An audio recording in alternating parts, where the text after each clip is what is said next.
საღამო მშვიდობისა ძვირფასო ტელემაყურებლებო, თქვენ უყურებთ TV პირველს და მე ეკა ჩხეიძე პირველი სტუდიიდან მოგესალმებით. მე რომ გადავწყვიტო ჩემი დღევანდელი სტუმრის დახასიათება, მისი ყველა სკანდალური განცხადების შეხსენება, მისი ყველა პერფორმანსის განხილვა, მისი პოლიტიკური განცხადებები, მისი დაპირისპირებები პოლიტიკოსებთან თუ საზოგადოების წევრებთან, მისი პოეზიისა თუ პროზის განხილვა, სამოქალაქო აქტივიზმის შეფასება და ასე შემდეგ, ჩვენ მასთან საუბარს დღეს ვერ მოვასწრებთ. ამიტომ აი ესე პირდაპირ უნდა წარმატკინო. ყველაზე ქარიზმატული და ყველაზე ეპატაჟური ირაკლი კაკაბაძეა დღეს ჩემი სტუმარი. ნახოთ როგორი ეთერი გამოგვივა. ირაკლი გთხოვ, რამდენი რამით მოდის? ბევრი რაღაც მოვდივარ. მადლობა რომ ასეთ არაჩვეულებრივ ქალთან, როგორც შენ ხარ, ესე იგი, აი ამის გარეშე ვერ მივიდოდი, რაც მოვიტანე და პლუს ბევრი რამე უნდა მომეტანა, პირველ რიგში კიდე ყვავილები. ყვავილებიც უნდა მოგეტანა, ხო? ძალიან დიდი მადლობა. როგორ ხარ? ესე იგი, დიდი მადლობა შენ რომ მომწვია. პირიქით მადლობა ძალიან გახარებული ვარ შენთან რომ მოვედი. მიხარია. მოდი, ვიდრე საუბარს დავიწყებდე და გრძელი საუბარი გველოდება, მთის წყალი უნდა შემოგთავაზო 0%-იანი ბრომატით ამ სიცხეში გადასარევია ჩვენი ჯანმრთელი და სრულფასოვანი ცხოვრებისთვის მნიშვნელოვანი კომპონენტი. ეს ქართულია, ხო? ეს არის ქართული ნატურალური. ეს ჩვენი წყალი ყველაფერს ჯობია. ჩვენი წყალი ყველაფერს ჯობია, რა თქმა უნდა. მთის წყალი განსაკუთრებით, იმიტომ რომ არის წყლის მადლი გქონდეს. ჩვენ ბატონო გქონდეს ორივე. 0%-იანი ბრომატით წყლის 0%-იანი მადლი გქონდეს ჩვენ. მითხარი ახლა როგორ ხარ? ახლა რო გითხრა, კარგად თუ არ მეთქი, მოტყუილი იქნება, მაგრამ აგერ რო გიყურებ, მიხარია. ჩემი ახლობლების. იცი რა მითხარი? აი, სულ მაინტერესებდა. ეს ფსევდონიმი რა არის? ანტონინ მარტო, რატომ? ეს-ერთი რომ ანტონე ნარტო ძალიან მიყვარს. და მისი ჩენჩი. მისი ყვირილი 1958 წელსა რა, რომელიც იყო არაჩვეულებრივი ნაწარმოები, რა, ისტორიაში შევიდა თეატრში. ძალიან მნიშვნელოვანი რაღაცა არის ანტონე ნარტოს ეს ნაშრომი და თლიანობაში ანტონე ნარტოს ფიგურაა რა. და მეორე ის რომ მარტო მე ვარ ეგეთი. აბა, ისე როგორც მარტო შენ ხარ, ეკა ჩხეიძე, მარტო მე ვარ ის ვინც ვარ და ყველა არის მარტო. ამ ფიგურისადმი ინტერესმა გადაგაწყვეტინა ეს? თუ ზოგჯერ შენ თვითონ ხარ მარტო და ამიტომაც დააკავშირე? მარტო ძალიან ხშირად ვარ. აბა, ახლა როგორ დავწერდი? მარტო სულს გულისხმობ. რა თქმა უნდა, მარტო სულები ვართ. მით უმეტეს ხელოვანი ყოველთვის მარტო სულია, აბა ვინ არის? თავის თავთან ჩაკეტილი. უნდა იყოს. მე ჩემზე ახლა ზედაპირულად ძნელია მაგის თქმა, უფრო ექსტრავერტული თვისებები ვლინდება გარეთ, არა? საერთოდაც ახლა ჩვენი ყვითელი გაყვითლებულია, ხო, გაბოტკინებულია მთლიანად ჩვენი საზოგადოებრივი ცხოვრება და პრესა, მედია და ასე შემდეგ. სამწუხაროდ ნაკლები ადგილია ნამდვილი ხელოვნებისთვის. პრაქტიკულად არ არის ადგილი სიღრმეებისთვის, ეს ყველაფერი ზედაპირულია და ასე შემდეგ და ამიტომ ექსტრავერტული ნატურა ფასდება და ექსტრავერტულობას ყველაფერს ზედმეტ ეპატაჟს. ეპატაჟიც რა არის თვითონ, არა? ეხლა ჩვენთან რო ხმარობენ ეს ქალბატონები და ბატონები ბურჟუაზიის მომსახურე პერსონალი, არა? ეს ვიღაცეები, არ მინდა დავკონკრეტდი, არა? ეს მედიის წარმომადგენელი ეპატაჟი რა არის? შარლ ბოდლერი გამოდიოდა ქუჩაში და მდიდარ ადამიანებს ყველას ბურჟუაზიას ეუბნებოდა რომ აბრაზებდა, აგინებდა თქვა, ამ კიდე ლექს ეთყო და ისეთ ლექს ეთყო და რომ მასხრად იგდებდა, რა? ეპატე ბურჟუა. ეს არის შარლ ბოდლერის გამონათქვამი, არა? არ არის ცუდი სიტყვა ეპატაჟი, მოწამოიყენე, ოღონდ ისე ცუდად არა, რა. არა, შენ მსახიობი და არტისტი ხარ. ხო და შენგან ეს გამოყენებადია. არა, შენ წარდგენაში რომ მე ვამბობ ფრაზე, იცი რომ აი ის გაუნათლებელი, ნაგავი დიდრების მსახური. უნდა იცოდეს რა არის ეპატაჟი. ეპატაჟი არის მდიდარის გაბრაზება. თუ მდიდარს გააბრაზს, არის შარლ ბოდლერის გამოთქმა, რა, 1840 წლებიდან მოდის. არა, რომელიც ამბობდა, რომ მე ვერ ვიტან ბურჟუაზიას. მარტო ბიზნეს კი არა, ყველა ბიზნესნაირს. ყველა მდიდარი არის გარეწარი. არა? ქრისტიანულადაც ეგრეა, რა. თუ რამე გინდა რომ შეხვიდე 1100 ფეველში, მაშასადმე დატოვე ყველაფერი და გამომხევი მე. გაეცი. იესო, ეუნება მდიდარ კაცს, იმას შეყომდება და მე ეთქვის რომ მაშასადმე მითხარი ისე შევა დიდარით სათასასუფეველში, როგორც აკლემი შევა ნემსის ხუნტში. დაგვანახეთ ბატონო ეს აკლემები როგორ ძურებიან ნემსის ხუნტში და დავიჭერეთ ერთი დიდარი მაინც არის კარგი ადამიანი.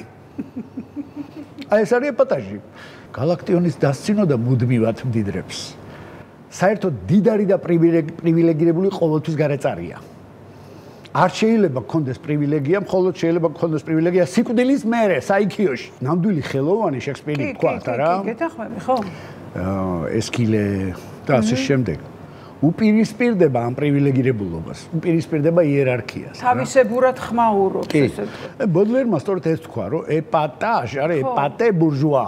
არის რომ გააბრაზე ბურჟუა და ვერ იტანდა ვაჭრუკანებს, არა? მე მგონი გვეცნობა ამ ქვეყანაში ვაჭრუკანების მსოფლიოა, ჩვენ ქვეყანაში და მსოფლიოში სამწუხაროდ ამ ოლიგარქიატის დრო მოვიდა, არა? და დღევანდელ დღეს, აი ბოდლერო ცოცხალი ყოფილიყო და გალაქტიონი მის გვერდზე, ვაჟებშაველა, არა? ყველა მათგანი გააკეთებდა ეპატე ბურჟუას, რაც არის ეპატაჟი. მითხარი, ადამიანებს შენი გაგება უჭირთ? ბურჟუა არის ადამიანი, რომელიც არის დიდარი, ან კიდე მას გამდიდრება უნდა. ამნაირი გაცილებით მეტია ვიდრე ის. და რომელიც ობივატელის ოცნებებით ცხოვრობს. ხო და ეგ ადამიანი მე ყველა ვერ მიტანს. მარტო მე კი არა. ყველა ხელოვანს ვერ იტანს, ვინც მას სიმართლეს ეუნება, იმიტომ რომ მას სულ შუხინია, ნუ აი მე მინდა გამდიდრება, მე მინდა რომ პრივილეგირებული ვიყო და თუ მინდა ეს ვინაა, კაცო რერს მეუნება და გააქრეთ, მოკალით, რითი არ მოკდა ეს შობელძაღლი. ამიტომაც ცხადია, ბუნებრივია რომ ბოდლერსაც ვერ იტანდა ეს ხალხი. შენ მათი გესმის ადვილად. უყურე წარმოედგინე ვილი ლომანია. შენ წინ არის ვილი ლომანი. აი დავაყენოთ აი აქსად, აი დავსვათ. ვილი ლომანი წინ ყავს. 1948 წელს იწერება გენიალური პიესა არტურ მილერის, რომელიც არის ვაჭრუკანის ცხოვრება, რომელიც ორ შვილს ზდის და ეუბნება შენ უნდა გქონდეს ამერიკული ოცნება, წარმატება და ამ დროს შვილი რას იზავს, გამოიჭერს მას ვიღაც ხალხი რომ არის მატყუარა ბოზი კაცი. ვილი ლომანი. და აი ეს ვილი ლომანი დღეს არის იდეალი. წარმატებული ადამიანი არის გარეწარი. ყველა წარმატებული ადამიანი მე არა მაქვს ლაპარაკი რა თქმა უნდა ვაჟებშაველაზე და გალაქტიოტამი რომელიც წარმატებული არ ყრენ. ისე მოკვდნენ სიღარიბეში მოკლეს. და ნამდვილი არტისტის არც არ არის წარმატებული და არც ნამდვილი კარგი ადამიანი არც არ არის. წარმატებული ადამიანი არის გარეწარი, რომელიც გადაიარა გვამებზე. შენ არ თვლი რომ ხარ წარმატებული ადამიანი? მე ვთვლი რომ მე ვარ უბედური ადამიანი და ძალიან მიხარია მაგის. რატო? იმიტომ რომ ვარ. რატო ხარ უბედური ადამიანი? უბედურება ჯერ სასიხარულო რატოა და მე რატო ხარ უბედური ადამიანი? აბა მე იცი რა, რაღაც მომენტებში მქონია ბედნიერება, მაგრამ როგორ უნდა ვიყო ბედნიერი ამ ქვეყანაში ახლა მე? როცა შიმშილი ტყდება ნახევარზე მეტი ადამიანი ჩემ გვერდზე და მეც სადახან. ხშირად. როგორ შეიძლება ბედნიერი ვიყო? დღევანდელ დღეს როგორ შეიძლება მე ვიყო ბედნიერი? და ვის შეუძლია იყოს დღეს ბედნიერი? უდანაშაულო ბავშვები ციხეში სხედან 55 ადამიანი ჩასვეს ციხეში ტყუილუბრალოდ. ანუ კიდევ ვიღაცები დაამატეს. რამდენი ხალხია დახვდა? ბოლო 33 წელია საქართველოს ტრაგედია. არისტოტელური ტრაგედია თავისი კატასტროფებით. შეიძლება ჩვენ გქონდეს კათარზისი. ზოგად ბედნიერებაზე არ დამისვამს კითხვა, მე გკითხე წარმატებული ხარ თუ არა შენი აზრით? უბედური ადამიანი ვარ. როგორ შეიძლება ვიყო წარმატებული? კაი. ასაგები. შეიძლება ვიღაცა ვიცი ჩემი სახელი, მაგრამ ეხლა ესეც ვთქვათ არა, მე რასაც ვაკეთებ რეალურად. აი ბოლო ჩემი პირველი მოთხრობა გამოქვეყნდა 1990 წელს, ერთადერთი პრემია საქართველოში მაქვს აღებული ზვიად გამსახურდიას დროს. იმის მერე პრაქტიკულად ცენზურის ქვეშ ვარ 30 წელზე მეტია. ზოგჯერ შევარნაძის დროს, ზოგჯერ სააკაშვილის დროს, ზოგჯერ კიდე ამათ დროს. ნუ რაღაცა შეიძლება ერთი-ორი რაღაცა გამოქვეყნდეს, სადღაცა ჩუმად დაიდოს და რაღაცა და ასე შემდეგ. ამასაც ეხა მე არ ვთვლი რომ მართებს ვინმეს რომ მაინდა-მაინც ეხა ჩემი რაღაცები აქვეყნოს და იკითხოს და ასე შემდეგ. როცა უამრავი უნიჭიერესი პოეტი და მწერალია საქართველოში, რომელიც აგრეთვე არის მთლიანად ტაბუდადებული და არის დათო ბარბაქაძიდან დაწყებული და კიდე დამთავრებული დათო ჩიხლაძე და ასე შემდეგ რა, ძალიან ბევრია რა, უნიჭიერესი პოეტი და მწერალი, რომელსაც არ აქვეყნებენ. ახლა ბოლო დროს უკვე კოტესაც აღარ აქვეყნებენ და ასე შემდეგ, არა, რეზო თაბუკაშვილი მაგალითად აი არ აქვეყნებენ იმდენად ხშირად, რამდენად და ასე შემდეგ. მე არ მინდა ახლა ყველა ჩამოყვე, მაგრამ ბევრი მეგობრები მყავს, რომელიც პრაქტიკულად იგნორირებული არიან. არა, ამიტომ მე ამ ხრივ განსაკუთრებით უბედურად ჩემთავს არ ვთვლი. პირიქით, ვთვლი რომ გამიმართლა რამეში, იმიტომ რომ საერთაშორისო პრემიები მაქვს და ასე შემდეგ და ერთ-ერთი პირველი ქართველი მწერალი ვიყავი მაიამის წიგნების ბაზრობაზე ნობელიანტებთან ერთად გამოვედი, მაგ ხრივ გამიმართლა. ბედი მაქვს, შემილია თქვა, რომ მქონდა ბედი. ფრანკფურტის წიგნის ვაჭრობაზე ჩემი ინდივიდუალური სტენდი იყო, მაგაშიც ბედი მაქვს. პლუს კიდე პარიზში ვარ, გამოსვლები მაქვს გაკეთებული, ბარსელონაში მაქვს გაკეთებული და ამერიკის ბევრ ქალაქში. და შენ მეუბნები რომ არ ხარ წარმატებული? წარმატებული კი არა, უბედური ხარ წარმატებული. შეიძლება გამიმართლა. გაგიმართლა მე რა ეს წარმატებაა შენი. და ერთგან ამბობ რომ 46 სართულიანი სახლიდან ნაგავი შენი მხრებით თუ ჩამოგიტანია მაშინ შეგიძლია ისაუბრო მშრომელთა უფლებებზე ან უუფლებობაზე. კი ბატონო. რთული გზითია რა ცხოვრებაში. 46 სართულიანი მაშინ ზუსტად ნაგვისწრეველი ვიყავი. კი ბატონო. კიდევ რა გზა გამოიარა იმისთვის რომ გადარჩენილი ვიყავი თუ რაღაცისთვის მიგეღწია. აი მაგალითად ნიუ-იორკში რო ვიყავით, იყო ესეთი დროები, როცა აი მიდიოდა ჩხუბი იმაზე, რომ საათში $3 აგვეღო, ხამე ჩეჩნების ჯგუფები, ქართველების ჯგუფები ვიდექით იმაზე, რომ ვინ გააკეთებდა ვიღაცის ტუალეტს რეგო პარკში, არა? 1991 წელს რეცესია იყო, რომ ძალიან დიდი გაჭირვება იყო და მანდ იყო ხოლმე ფიზიკური დაპირისპირება შეიძლება ვიღაცას მოეკლა ვინმე, იმიტომ რომ ღამის 3 საათზე ხდებოდეს ვიღაცა ჩამოაყენებდა არალეგალურ მანკარა რაღაცა. მე იმ დროს ახლა თლათ არალეგალი არ ვიყავი, მაგრამ არალეგალებთან ერთად მუშაობდი, იმიტომ რომ ძალიან რთული იყო სამუშაოს შოვნა, რა. და ნუ ეგ საკმაოდ ახალგაზრდა ასაკში გავიარე ეგ. შენ 20 წლის ასაკში წახვედი მგონი ხო ამერიკაში სასწავლებლად და იქ დაყავი მთელი 10 წელი. მე მგონი 8 წელი ხო. პოპულარული როდის გახდი?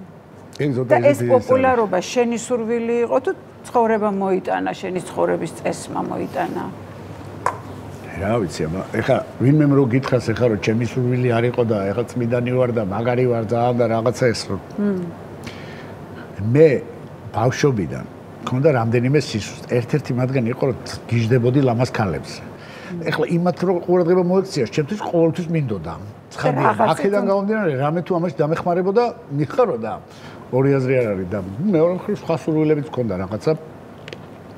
მინდოდა რომ რაღაცა გამეკეთებინა საზოგადო ასპარეზზე და ჩემ პროფესიაში რა თქმა უნდა ხო და აქედან გამომდინარე 98 წლიდან დაიწყო ეგ ამბები, იმიტომ რომ იმ დროსაც გამიმართლა სიმართლეს გეტყვი, ეგ არ არის, თუმცა ძალიან ბევრს მუშაობდი, იმიტომ რომ იქ დაახლოებით 14 საათი მუშაობდი დღეში, რომ რაღაცები წერდი პარალელურად რაღაცებს ვაკეთებდი და პლუს კიდე მაგ დროს შეიქმნა ეს რაღაც საზოგადოებრივი ორგანიზაციები, სტუდენტური ორგანიზაციები უნივერსიტეტში, მახსოვს მე და მარგველა დავდიოდით ხოლმე ვახტანგ ბერიძის ლექციებზე და თაზო ბუაჩის ლექციებზე, რომლებიც ჩვენი დრო არ იყო ჯერ მოსული რა, რომ გვევლო და წინასწარ გავიარეთ.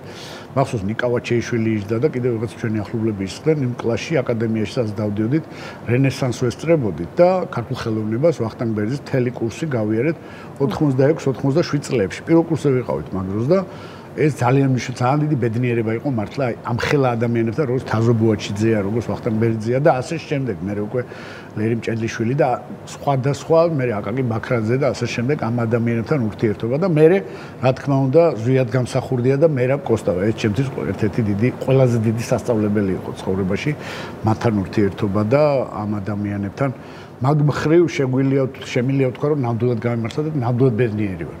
აი მაგით ვარ ნამდვილად ბედნიერი, რომ ამ ადამიანებთან მომიწია ურთიერთობა. მათ შორის მამაშენთანაც. და აი ის ხალხი, რომელიც ეხლა ჩვენ თეატრებში დავდიოდით და გვასწავლიდა, არა, იგივე სტურუა ჩხეიძე და ასე შემდეგ. არა, ამათ სპექტაკლებით ჩვენ ჩამოვყალიბდით პიროვნებებად. და ჩვენი გაზდა პრაქტიკულად მაგით მოხდა. მე შემხვდა ერთი კაცი ამერიკაში და მითხრა რიჩარდ რუბინშტაინი, ჩემი მასწავლებელი იყო, გენიოსი, აბსოლუტური კონფლიქტოლოგიის მამაა და ჰარვარდი და კემბრიჯი ერთად ძალიან მაგარი ვინმეა რა, აი რუსული ტერმინი არსებობს, ხალონი ძალიან მაგარი ინტელიგენტია და ნუ ჰარვარდევინა და ესეთი ამერიკელი აი ძალიან ურაფინირებულესი ადამიანი და იმან მითხრა რომ შენ აქ რო წამოხვედიო ცოტა ვერ ახარო რატომ მეთქი? სად რო წამოხვედი ამერიკაში? ხო, ვაშინგტონში 1994 წელს წამოვიდნენ, რა დროს მეუნება მაგასთან. მე ვუთხარი, ეს დედაჩემი მეუნება მეთქი, რომ ცოტა ხანი არ ჩამოხვიდე. არა, ეხლა მეს მისორო ცუდი პერიოდი გაქვთ, მაგრამ მეონ ვიციო, ჩემი მეგობრები, ჰარვარდის მეგობრებიდან ვიციო, რომ ერთ სულ მოსახლეზეო გენიოსების რაოდენობით თბილისი პირველ ადგილზეაო და იქიდან აქო როგორ ჩამოყვედიო? იქ რამდენ სისწავლიდიო, ანუ და იმ დროს ძალიან გამიკვირდა ეს რომ მითხრა. ხო. რას მეუბნები მეთქი და აი იმას გეუბნები, რასაც ფიქრობ. ანუ შენსაც ნაკლებად აფასებდი ხო იმ პერიოდში? ჩვენ ამერიკა გვეგონა 64 პირდაპირ ვთქვა და მე რო ჩავედი ამერიკაში მართლა მადლობელი ვარ ამერიკამ ბევრ ამას გადამარჩინა მათ შორის სიკვდილსაც ბევრჯერ ამერიკის ქვეყანამ გადამარჩინა ბევრ ამას და მათ შორის სიკვდილს პირდაპირ გაგებით მაგრამ რაც მან მითხრა ამ ერთ-ერთმა საუკეთესო ამერიკელმა და მქონდა ბედნიერება აგრეთვე ამერიკაშიც მცნობოდა საინტერესო ხალხი მაგალითად ხო ალბათ ეჭვმეპარები ძალიან ცნობილი აკადემიური ფიგურები არა ამათაც ყველასთან ძალიან მნიშვნელოვანი რაღაცები მაქვს მიღებული ამის ძალიან მადლიერი ვარ ორი აზრი არ არის მაგრამ აი ეს მომენტი იყო რომ ერთ სულ მოსახლეზეო ძალიან მაგარი ნათქვამია უმაგრესი ნათქვამია ეს ამას ამბობს ებრაელი კაცი წარმოიდგინე საოცარი შეფასება იმიტომ რომ ისრაელში ძალიან ბევრია გენიოსები ერთ სულ მოსახლეზე იქაც ბევრია იცი რა მითხარი შენს ოჯახზე მინდა მელაპარაკო ცნობილ ოჯახში დაიბადე და გაიზარდე და გარს ძალიან ბევრი ინტელექტუალი ადამიანი გეხვია. აი, შენი მომავალი ამან განსაზღვრა გარკვეულწილად. ხო, იცი რა არის? ინტერესები აქედან გამომდინარეობდა. ხო, ცხადია. ორი აზრი არ არის ახლა. ერთი მხრივ მე ძალიან მიყვარს ჩემი ახლობლები, რომლებმაც გამზარდეს. პირველ რიგში ჩემი მშობლები, ორივე ბიძა, ჭაბუ ამირეჯიბიც და ნოდარ კაკაბაძეც და კიდე მიშა კაკაბაძე ბიძა ჩემი, დათუნა ჩემი ბიძაშვილი და ასე შემდეგ ბევრი ხალხი იყო. ჩემი ჭაბუას ხრიდან კიდე ჩემი ბიძაშვილებთან ერთად ვარ სულ დღემდე. და უსაზღვროდ მიყვარს ჩემი ნათესაობა და ახლობლები და მეგობრები და მამაჩემის მეგობრების წრეს ფილოსოფოსები და მოაზროვნეები ძალიან მნიშვნელოვანი ხალხი იყო და აგრეთვე დედაჩემისაც. ჩემთვის ეს მნიშვნელოვანი წრე იყო და თეატრალურ ინსტიტუტში იყო დედაჩემი და მამაჩემი უნივერსიტეტში. ასე რომ ცხადია მე ამ წრემ ჩამომაყალიბა იმათ რაც ვარ. მაგრამ მეორე მხრივ აი როგორ გითხრა ეგეც სიმართლეა რომ მიგრძნობდი რომ მაინც ეს ეგრეთ წოდებული საბჭოთა ინტელიგენცია მაინც მანკიერი ფენომენი იყო. იმიტომ რომ იმასთან ერთად რომ იყო ძალიან მაგარი ადამიანების ინდივიდუუმებისგან შემდგარი, ფლობდა პრივილეგიას, რომელიც რაღაც პერიოდში, როდესაც მათ მოუხდათ დაპირისპირება ზვიად გამსახურდიასთან, არასწორი პოზიცია დაიჭირეს მათ და მათი პრივილეგია არასწორად გამოიყენეს და აი ის პრეცედენტი, რაც დღესაც იმის შედეგებს ვიმკით, რა თქმა უნდა, პირველადი დამნაშავე ამაში არ იყო ინტელიგენცია. მაგრამ ინტელიგენციამ ძალიან ცუდი როლი ითამაშა. ვინ იყო დამნაშავე? რა თქმა უნდა, იყო კრემლი, კგბ, პირველ რიგში და რუსეთის სახელმწიფომ დაამხო ზვიად გამსახურდიას თავისუფალი საქართველოს პირველი ფუძემდებელის მეორე რესპუბლიკის მამას და საქართველოს სულიერი მისიის ავტორი, რომელიც გზას ჩვენ გავყოლოდით და არ გავყევით და ეს ჩვენი ბრალი იყო და ჩვენმა საზოგადოებამ ჩვენ დავაშავეთ, დიდი დანაშაული ჩავიდნენ, ძალადობრივად გადმოვაგდეთ. ნამდვილი საქართველოს პრეზიდენტი მართლა არჩეული, ერთადერთი ნამდვილად არჩეული გაყალბების გარეშე იყო ზვიად გამსახურდია. აი ეს ნაწილობრივ, რა თქმა უნდა, კრემლის ბრალი იყო, მაგრამ ინტელიგენციამაც ძალიან ცუდი როლი ითამაშა და როგორც კლასს მე ინტელიგენციას ვერ ვიტან პირდაპირ. შენ მაშინ პატარა იყავი, თუმცა როგორც მახსოვს, შენც იყავი 21 წლის ვიყავი. მოწინააღმდეგეთა რიგებში. არა. მე ამერიკაში ვიყავი მაგ დროს უკვე 90 წელში და მოხდა რა. რას გაემიჯნე კონგრესში რატომ წახვედი 99 წელს? კონგრესში არ წავსულ ვარ. აი ეგრე დეზინფორმაცია კგბ-ს მოგონილი. ჟავანაძე რო არის გამოდის ხოლმე და ლაპარაკობ.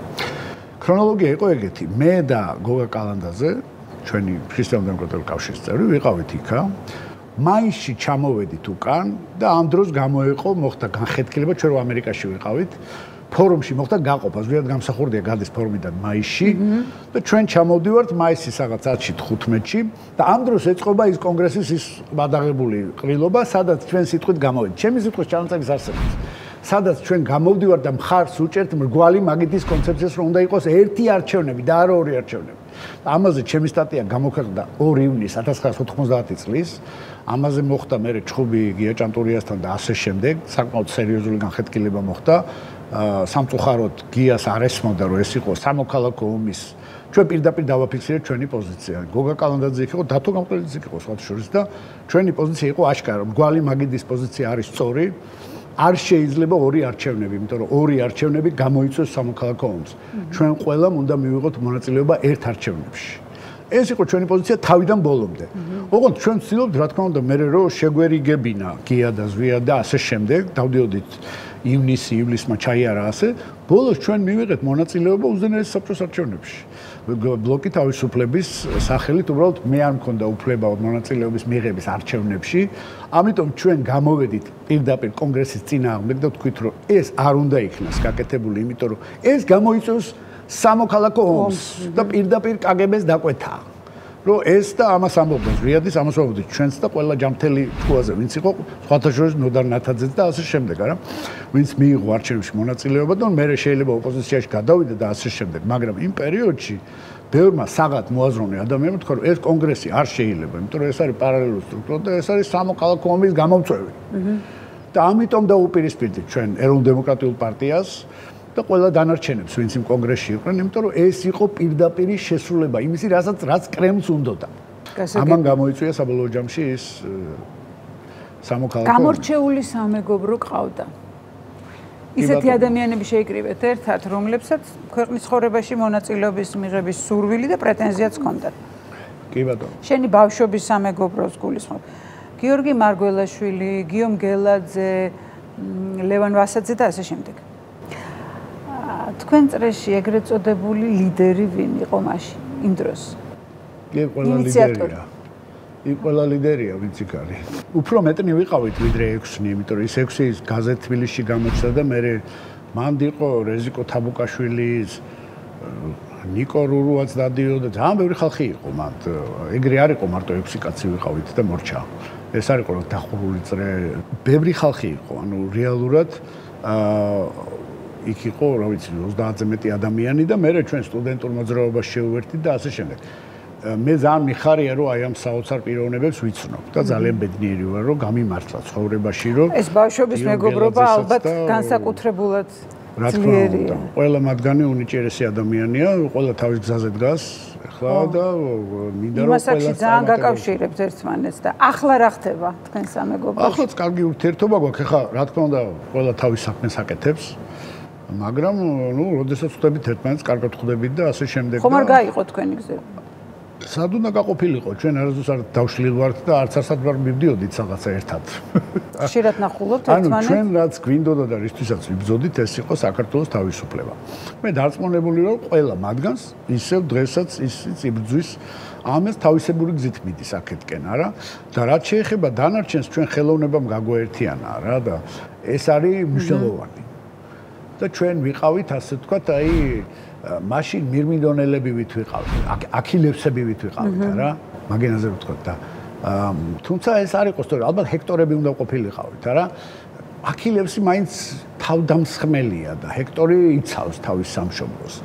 შეიძლება ჰექტორებიც ვიყავით, მაგრამ ბოლოში მე დარწმუნებული ვარ, არც ერთი ჩვენთაგანისგან არ დადგება ულისი, ანუ ოდისევსი. მაგაში დარწმუნებული ვარ, რომ არც ერთი მათგანი ოდისევსი არ იქნება, იმიტომ რომ ოდისევსი კარიერისტი იყო და ამ არც ერთ მათგანში არ არის. ეხლა რაღაც მომენტებში შეიძლება ვიღაცას რაღაც ზემოთ დადგა რაღაც მომენტში თავის ცხოვრების, მაგრამ მე ღრმად მწამს და მჯერა, რომ აი ჩემი მეგობრებიდან არც ერთი არ არის კარიერისტი ოდისევსი. ისე წარმოიდგენდი, რომ გიორგი მარგველაშვილი მაგალითად პრეზიდენტი გახდებოდა, ან ელიზბარ მუჯირი პატრიარქის თანამესაყდრე, ან ლევან ვასაძე დიდ ბიზნესში და ასე შემდეგ. მაშინ წარმოიდგენდი? ეხლა გეტყვი პირდაპირ. ძალიან საინტერესო შეკითხვაა და პასუხიც ასეთივეა. რატომ არ წარმოვიდგენდი? იმიტომ რომ ეს ადამიანები იყვნენ უნიჭიერესი ადამიანები, ყველა მათგანი ძალიან გამორჩეული იყო. იმ დროს მე რო ვიცნობდი მათ, ვიცნობდი კი არა, ხაც ვიცნობ რა თქმა უნდა. ესენი არიან უნიჭიერესი ადამიანები. თავის ამბიციებით, თავის და ნიჭიერი ადამიანისთვის ამბიცია ნორმალურია. თუმცა მე არ ვიტყოდი, რომ ეს რა ვიცი, გადაჭარბებული შეიძლება ვიღაცაზე ვიღაცამ თქვას, ეხა მე არ დავიწყებ შეფასებას აქ, ვისია გადაჭარბებული და ვისი არა, მე ვფიქრობ ძალიან ნორმალურია, რომ ნიჭიერ ადამიანს კონდეს პრეტენზია რაღაცის გაკეთების თავისი ქვეყნისთვის იქნება, თუ კაცობრიობისთვის იქნება, თუ ადამიანებისთვის, თუ საყვარელი ქალისთვის, თუ ვიღაცისთვის. შენ რისთვის გინდოდა მიგეხცია? იმ დროს გულისხმობ, იმ დროს რა გინდოდა? აი ეს უნდა გაჩუქო ახლა მე შენ. გავჩუმდე თუ რა? არა, აი ეს მე გაჩუქო. მირისთვის გინდოდა მიმეღწია ახლა გეუბნები. მედია და ოიდიპოსი. ეს ჩემი პიესა. დიდი მადლობა. მედია და ოიდიპოსი და ეს კიდე სამეცნიერო ნაშრომია, რომელზეც ახლა მუშაობ. სხვადასხვა ძალიან საინტერესო. ეს მუშაობა გრძელდება. ჯერ ჩემი დისერტაციის ფარგლებში ვმუშაობდი. და მე ახლა უკვე ვაგრძელებ მუშაობას ძალიან კარგ მეცნიერებთან ერთად, ესე იგი, კათედრაზე უნივერსიტეტში. და მინდა ვთქვა, რომ ჩვენ სხვაზე არანაკლები მეცნიერები ყავს, ძალიან დიდი მეცნიერები ყავს. დღევანდელ დღესაც, რომლებიც აგრძელებენ დიმიტრი უზნაძის და ვისმა გორდეზიანის და ასე შემდეგ. მე ჩემი ამბიცია არის, რომ თქვათ, რისმა გორდეზიანის და დიმიტრი უზნაძის და სხვა ქართველი მეცნიერების ნაშრომები გავიტანო მსოფლიოში და მათ ისეთი ადგილი ჰქონდეს, რომ რასაც ისინი იმსახურებენ. ანუ ისინი ჩვენი უმოქმედობის გამოც ერთი მხრივ, მაგრამ მეორე მხრივ ნუ ამ იმპერიული წნეხის გამო, რომ კრემლი ყოველთვის ცდილობდა, რომ ჩვენ დავეჩაგრეთ, არა? და ამის გამო მე გადავწყვიტე, რომ აი აქ მომემზადებინა ნაშრომი, რომელიც საბოლოო ჯამში ინგლისურად გამოქვეყნდება, რომელსაც ქვია დრამის კარდიოგრაფია. ეს შენს გეხება, რა თქმა უნდა, ბატონი თემურის, იგივე რობერტ სტურუას და ასე შემდეგ მათი გაზრდილი ვარ მე პრაქტიკულად თეატრალურ ენაზე რო ვთქვა, მე ვიყავი მათი თეატრის მაყურებელი. ალენ ბადიუმ თქვა ესეთი რამე.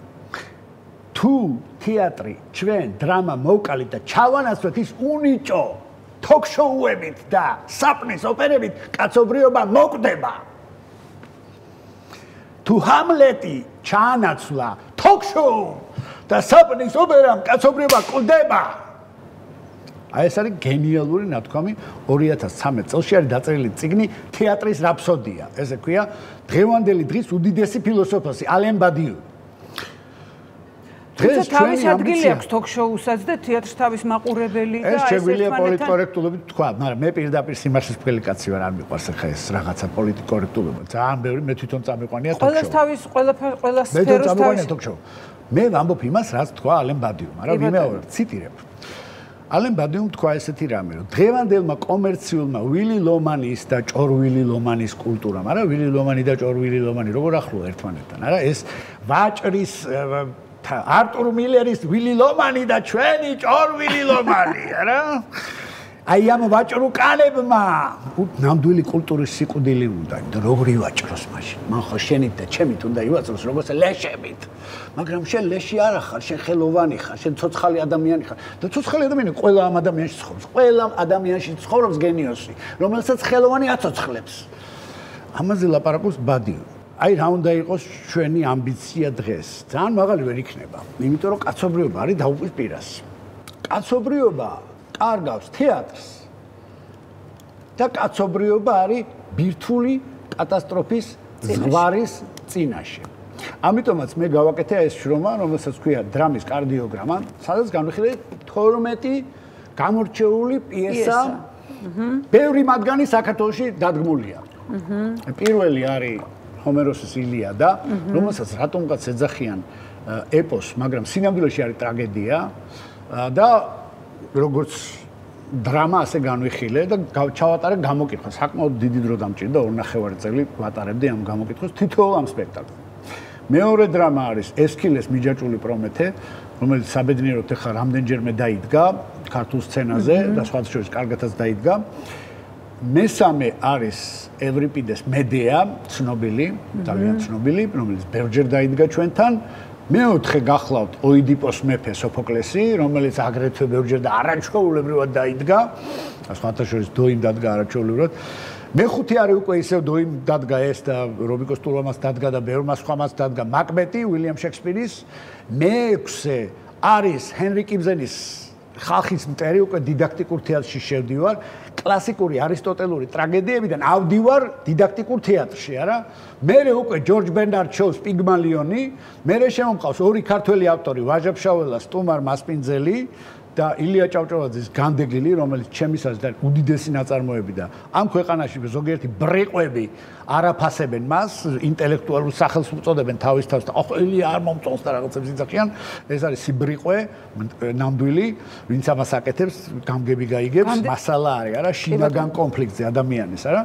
განდეგილის მერე მოდის უკვე ბერტოლ ბრეხტის ორი პიესა, ეს არის სამგროშიანი ოპერა, რომელიც დადგმულა ალექსისის დადგმული არა ჩვეულებრივად საქართველოს 60-იან წლებში და კავკასიური ცარცის წრე და ბოლოს ვამთავრებ ბეკეტის გოდოს მოლოდინით. ამაზე ყველაფერზე საოცარი გამოკითხები ჩავთ, საოცარი რა ძალიან რთული იყო. ამის თქმა მინდა, იმიტომ რომ დიდ დროს მოიცავდა. წელიწად ნახევარი დარბოდი ამ ანკეტებით ხელში და მაგრამ ძალიან საინტერესო შედეგები გვიჩვენა. პირველ რიგში გვიჩვენა ის, რომ როგორ ადამიანი თუნდაც ტრაგედიის ნახვის მერე მაინც კიდევ უფრო კეთილშობილი ხდება. მაკბეტი, რომელიც ყველაზე დაბალი მაჩვენებელი ქონდა, რა თქმა უნდა, იმიტომ რომ ყველაზე მწარე დრამაა რა, ჩვენ ყველამ ვიცით. მაკბეტსაც კი აქვს საკმაოდ მაღალი, საკმაოდ დიდი კეთილშობილების, კეთილგანწყობის ინდექსის ზრდა. მერე მოდის უკვე მედეა და მერე უკვე მოდის დანარჩენი ნაწარმოები, მაგრამ პირველ ორ ადგილზე არის კავკასიური ცარცის წრე, ბერტოლტ ბრეხტის გრუშა ვაჩნაძე, ქალბატონი იზაკ გიგოშვილის არაჩვეულებრივი შესრულებით, რომელიც ჩემმა გამოკითხულებმა ყველამ პრაქტიკულად ნახა და ჯორჯ ბერნარდ შოუს პიგმალიონი. მაგასაც ვჩუქნი, ხო? რა თქმა უნდა, მაგასაც ვჩუქნი. ძალიან დიდი და საინტერესო თემა, ამაზე შეიძლება ცალკე ვისაუბრო. დიდი მადლობა. კლასტერული ანალიზი ყველაზე საინტერესო რა გითხრა და შენი აზრიც მაინტერესებს. და კლასტერული ანალიზი რა არის? რომ ესე იგი არის ციფრობრივად თვლი, მათემატიკურად თვლი ამ ციფრებს და საოცარი რაღაცა არის. და აი ამ 12 ნაწარმოებში რომელი ნაწარმოებები დადგება ერთმანეთთან ახლოს. და რომელი ნაწარმოები დადგა ყველაზე ახლოს აი ამ 12 ნაწარმოებიდან ძალიან საინტერესო იყო, რომელსაც არანაირად არ მოველოდი. აბა. ესე იგი ეს არის ილიადა და სტუმარ მასპინძელი. კაი რა. მიეწება ერთმანეთს. და რატომ? სტუმარ მასპინძელი არის ერთ-ერთი უდიდესი ნაწარმოები მსოფლიო ლიტერატურაში. რატომ? ილიადა და სტუმარ მასპინძელის ერთობლიობა გამოიხატა რაში? ჯოყოლა და ზვიადაურის ერთად ყოფნა და ჯოყოლას საქციელი და ილიადაში პრიამოსის, მეფე პრიამოსის მისვლა აქილევსთან, მისი შვილის გვამის გამოსათხოვად და მათი ჩახუტება ერთმანეთთან, როგორ მტრები პოულობენ საერთო ენას. ანუ ეს ორი ნაწარმოები აღმოჩნდა ერთ ყველაზე ახლო კლასტერში. და მე კიდე სხვა რაღაც ძალიან დიდი თემაა და ძალიან საინტერესო. ეხლა რა მაინტერესებს? კონფლიქტური ხარ? რა თქმა უნდა, აბა კონფლიქტოლოგი როგორ ვიქნები, კონფლიქტური რო არ ვიყო. კონფლიქტოლოგი. მე ვარ უაღრესად კონფლიქტოლოგი. კონფლიქტოლოგი აგვარებს, არა? როგორც ჩემი მასწავლებელი. ალაგებს. ხო, მაგაშია საქმე, რომ ჩემი მასწავლებელი იოჰან გალტუნგი, რომელიც იყო ოსლოს მშვიდობის ინსტიტუტის დამაარსებელი და ერთ-ერთი უდიდესი კონფლიქტოლოგი, ამბობდა, რომ კლასში რო იყო, გიჟი იყო. საქართველოს ჩამოყვანილი, სხვათაშორის მაგისი ერთ-ერთი ინტერვიუ ქართულ ენაზეა, იოჰან გალტუნგი დედოფლის წყაროში, ეს რომ მოიძიოს იმაზე, რა ქვია, გაჩვენებს. გიჟი იყო, შაშან გარდაიცვალა 94 წლის ასაკში. 150-ზე მეტი წიგნის ავტორია ამ მეცნიერებაში და მამა არის დამფუძნებელი ერთ-ერთი. ხო და კლასში რო იყო, კარებს აჯახუნებდა, მაგიდაზე ხტებოდა, მე აქ რო ჩამოვიდა მე ვასწავლე. ტიტუ, ესე უთხრა ქართველებს და გადაირიე ხა ალიკა როდელი ჩემი ბიძაშვილი იყო და ზერძლაპარაკობს გიჟიო, ტიტუ რა არისო და მთელი ხალხი იყო ეს ისტაბლიშმენტური მეცნიერება და გალტუნგი ჩამოვიდა ხო და იმან თქვა ეგეთი რაღაცა რომ კონფლიქტოლოგი რო იყო, კარგი კონფლიქტის დაწყებაც უნდა შეგეძლოს და მე მისი დამთავრებაც. და რომ კონფლიქტოლოგი რომელსაც კონფლიქტის დაწყება არ შეუძლია, ის კონფლიქტს ვერ დაამთავრებსო. ამიტომ მე მისი მოწაფე უფრო ვარ, ვიდრე ნეიტრალურად განწყობილი. ნეიტრალიტეტი საერთოდ არ მჯერა ნეიტრალური ადამიანების და რაღაცა. შეიძლება იყოს რაღაც სიტუაციაში მიუკერძოებელი, იმიტომ რომ ორი ადამიანი იყოს და ორივე ერთნაირად ძვირფასი იყოს შენთვის, ან არც ერთი არ იყოს ძვირფასი და მაშინ მიუკერძოებელი ხარ. მაგრამ ის რომ ნეიტრალური ვიყო მე რაღაცა ობიექტურობა და ეს არის სუტყუილები, ეს აფერისტობებია სულ. რა ობიექტური ადამიანი არავინ არ არის. ობიექტური არის მხოლოდ ტრანსცენდენტული საწყისი. განსაკუთრებით საინტერესო ახალგაზრდობა ქონდა ეროვნულ მოძრაობაში, როცა იყავი იმ ლიდერებთან ტრიალებდი, პროცესებში იყავი. მაინტერესებს დამოუკიდებელი საქართველოს ისტორიაში ლიდერებიდან ვისთან ქონდა განსაკუთრებული ურთიერთობა, რომელს გამოარჩევდი დღეს? აი ამ გადასახედით. რა თქმა უნდა, ბევრთან მქონდა ურთიერთობა, ბევრთან დღესაც მაქვს ვიღაცებთან ურთიერთობა, მაგრამ მან ორი აზრი არ არსებობს, რომ ეს ეროვნული მოძრაობა საქართველოს მეორე რესპუბლიკა არის ზვიად გამსახურდია და მერაბ კოსტავა. ეს ორი ადამიანი იყო აი ესე იდგა ჩვენ ყველანი მონაწილეობთ ხა ტურიკა ჩემი მეგობარია დათო ტურაშვილი და ძალიან მიყვარს და ერთად ვიყავით ამ სტუდენტურ მოძრაობაში გოგა კალანდაძე და დათო გამკრელიძე და ბევრი ხალხი რა თქმა უნდა და ერთად ვიყავით ჩვენ და ჩვენ ვიყავით ჯარისკაცები ახალგაზრდა ვიყავით ჯარისკაცები ვიყავით და ზვიად გამსახურდია საქართველოს სულიერი მისია არის მეორე რესპუბლიკის დამფუძნებელი დოკუმენტი და ლაზარეს აღდგინება და ჩვენი მთავარი პრობლემა რა არის? იცით რომ ჩვენთან ეს დოკუმენტები არ ისწავლება, არც სკოლებში ასწავლიან და ფართო განათლება ხალხმა არც იცის იქ რა წერია. და აქედან გამომდინარე, ჩვენ არ ვიცით რატომ არსებობს საქართველოს მეორე რესპუბლიკა. ჩვენ რომ ეს დოკუმენტი უკეთესად გქონდეს როგორც საზოგადოებას შეფასებული, მაშინ ჩვენ ამ შავ დღეში არ ვიქნებოდით. სიყვარული რა არის შენთვის? ოღონდ ზურგის ფხანაო არ მითხრა, როგორც გაქვს ნათქვამი. ნარკოდამოკიდებული იყავი რაღაც პერიოდი.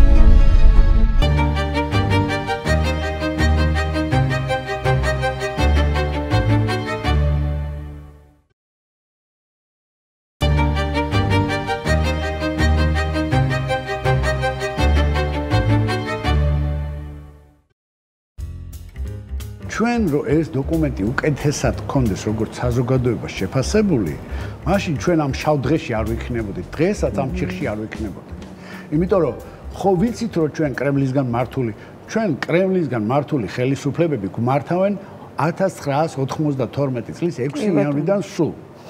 ეხლა უკვე აშკარა გახდა.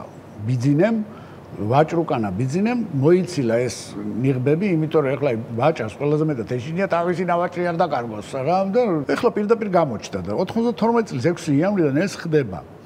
მაგრამ ჩვენი საზოგადოების პრობლემა რა არის? რომ აი ლაზარეს აღდგინება რაზეა? ზოგ გონია რომ ეს მარტო რელიგიური ტერმინია და იმის ლაზარეს აღდგინება არის სწორედ იმ მინოსური და იმ პელაზგური ცივილიზაციის აღდგენა, რომელზეც ძალიან ბევრი უწერია. არა მხოლოდ ზვიად გამსახურდია, იქ სიმონ ყაუქჩიშვილზე საუბრობს, იქ საუბრობს ნიკო მარზე, იქ საუბრობს ყველა იმ დანარჩენი სიმონ ჯანაშიაზე, ჯავახიშვილზე და ასე შემდეგ, არა? და რისმა გორდეზიანი, რომელიც დღესაც ძალიან ბედნიერი ვარ, ღმერთმა კარგად ამყოფოს. რისმა გორდეზიანი ცოცხლად უდიდესი პატრიარქი ჩვენი მეცნიერების. არა? ჩვენი დიდი ტრაგედია რა არის? ეს უდიდესი ლექცია დევს ჩვენ წინ და მე მინდა უსურვო ყველა გამოცემას რომ გამოსცენ, იმიტომ რომ ბევრ სისულელები გამოიცემა დღეს და ბევრ ამას ადევს ცენზურა ისეც, რომელსაც არ უნდა ედოს, მაგრამ კი ბატონო, ახლა ჩემს რო არ აქვეყნებენ და სხვასაც კიდევ ჩვენ რაღაცნაირად გადავიტანთ ამას, მაგრამ ზვიად გამსახურდია საქართველოს სულიერი მისია და ლაზარეს აღდგინება მილიონობით ტირაჟით უნდა გამოიცეს და არა ათობით და ასობით და თუნდაც ათასობით. ეს უნდა იყოს ყველა ბავშვისთვის აი პირველი სახელმძღვანელო და ჩვენთვისაც. იმიტომ რომ ეს არის ნამდვილად ჩვენი ქვეყნის დანიშნულება. ზვიად გამსახურდია ზუსტად მერაბ კოსტავასთან ერთად სხვათა შორის. მერაბ კოსტავას აქვს წიგნი ისიც ფიქრები საქართველოს მისიაზე და ზვიად გამსახურდია საქართველოს სულიერი მისია. აი ეს ორივე ეს პრომეთეული თემები, არა? რატო არის პრომეთე მიჯაჭვული? ეს ფილესთან მივდივართ ისე, ხო? რატო არის პრომეთე მიჯაჭვული პრომეთეს მღვიმეში? და რატომ არის რომ ის უნდა ჩამოდი? რატომ არის რომ ზევსის დამხობის დრო მოვიდა და სხვათა შორის ამაზე BBC-მ გადაიღო ფილმი, ეხა მხატვრული. რატომ მოდის ეს დრო მოდის? ეხლა მართლა მოდის ზევსის დამხობის დრო. აი ის ფაქტები, რაზეც ზვიადი საუბრობს, იქ საკმაოდ სეკულარული და მეცნიერული ენით და ამას კიდევ ვიღაცეები, ჩემი მეგობრები სხვათა შორის და ეს ჩვენი სირცხვილია. რომ აი ჩვენ ეს გავუკეთეთ ჩვენი მეორე რესპუბლიკის დამფუძნებელს და უდიდეს ფილოსოფოსს და მოაზროვნეს მსოფლიო მასშტაბისას. რომ ამ ადამიანმა ზუსტად დაგვიდო წინ რა არის საქართველოს დანიშნულება და ჩვენ ეს არ ვიცით. და ჩვენ რო ეს არ ვიცით, აი ამიტომ ვართ ჩიხში. ამიტომ ვართ ჩიხში, იმიტომ რომ ვერ გავიგეთ, ახლა ჩვენ რო ვიძახეთ ევროკავშირი გვინდა და რაღაცა. 2008 წლიდან დავიწყეთ ჩვენ მაგის კორნელის უნივერსიტეტში ჩატარდა კონფერენცია, სადაც წამოვაყენეთ ეს წინადადება, მაშინ ამბასადორი ჯონ მაკდონალდი და სხვები იყვნენ, ევროკავშირში უნდა წავიდეთ და დღემდე ვიძახით ამას ჩვენ, მაგრამ მარტო ამის ძახილი არ კმარა, ჩვენ უნდა ვიცოდეთ რა არის ევროკავშირი, რა არის მისი ისტორია და რა არის მინოსიდან დაწყებული. მნიშვნელოვანი, რა თქმა უნდა. ხო. როგორ ფიქრობ, დღეს პოლიტიკაზე თვალის დახუჭვა, პროცესების შეფასებისგან თავის შეფასება, აპოლიტიკურად ისე კარგად გამოგივიდა. პროცესების შეფასებისგან თავის ეს ქართული საქციელია, პროცესების შეფასებისგან თავის არიდება. აპოლიტიკურად თავის გამოცხადება. რას ნიშნავს? აპოლიტიკური არაფერი არ არის მსოფლიოში. როდესაც ადამიანის დუმს, ესე იგი ის ეთანხმება რაღაცნაირად სიტუაციას. ცხადია ეგრე არის. ანუ არის რაღაცა შიშის ფაქტორები, დღეს ძალიან ბევრი. რაც იწვევს გამიჯვნის სურვილს. ეხლა ვაჭრუკანების სისტემა რა არის? აი ეგეც უნდა ვიცოდეთ ჩვენ კარგად. ბიოპოლიტიკა არის დიდი ფრანგი ფილოსოფოსის მიშელ ფუკოს ტერმინი, რომელიც მან დაამკვიდრა ბიოპოლიტიკის დაბადება. ლექციების კურსი იყო კოლეჟ დე ფრანში 1978-79 წლებში. როცა ის აცხადებს, რომ დღევანდელი სისტემა, აი ეს დღევანდელი ბურჟუა სისტემა ადამიანს იმონებს ბიოპოლიტიკა, ეს პოლიტიკა ბიოლოგიური ინსტინქტებით დამონება ადამიანის. როდესაც მას ხელოვნურად უქმნის შიმშილის სიტუაციას, ის მორბის და გეუბნება, შენი ფეხსაცმელი გამაწმენდია და $1 მომეცი დღეში. მე გაგიწმინდა ფეხსაცმელს. ეს არის მონობის ბევრად უფრო დამონების, ბევრად უფრო დახვეწილი სტრატეგია თანამედროვე სქემა. და ამისი შეხამება როცა ხდება პოლიციურ სახელმწიფოს და პოლიციურ ძალას ბიოპოლიტიკა იყენებს უკიდურეს შემთხვევაში, როდესაც ძალიან გაუჭირდება, მაშინ იყენებს, რაც ეხლა მოხდა, ჩვენ დავინახეთ, დააპატიმრეს უდანაშაულო ადამიანები და სრულიად ტყუილუბრალო აბსოლუტურად არაფრის გამო რამდენი ამხელად ძალადობა იყო და ასე შემდეგ. და მერე და მანამდეც მართვა არის ბიოპოლიტიკური ხერხები. ანუ ეუნებიან ადამიანს, შენ სამსახურს დაკარგავ, ძმაო. აბა მიდი, გადი ქუჩაში, სახს დაგაკარგიებ, ჯარიმას გამოგიწერ, შენ შვილსაც წამბარ, შენ საქართველოში. ამის ეშინი ადამიანს და აი ბიოლოგიური ინსტინქტების მონობაში ვართ ჩაგდებული. იმისათვის რომ ეს არ იყოს, საჭიროა სოციალურად სამართლიანი, ეხლა რა ვიცი, ჩვენთან სამწუხაროდ, ჩვენი საზოგადოებაც არასრულ ფასოვანია და არასრულწლოვანია ამ ხრივ.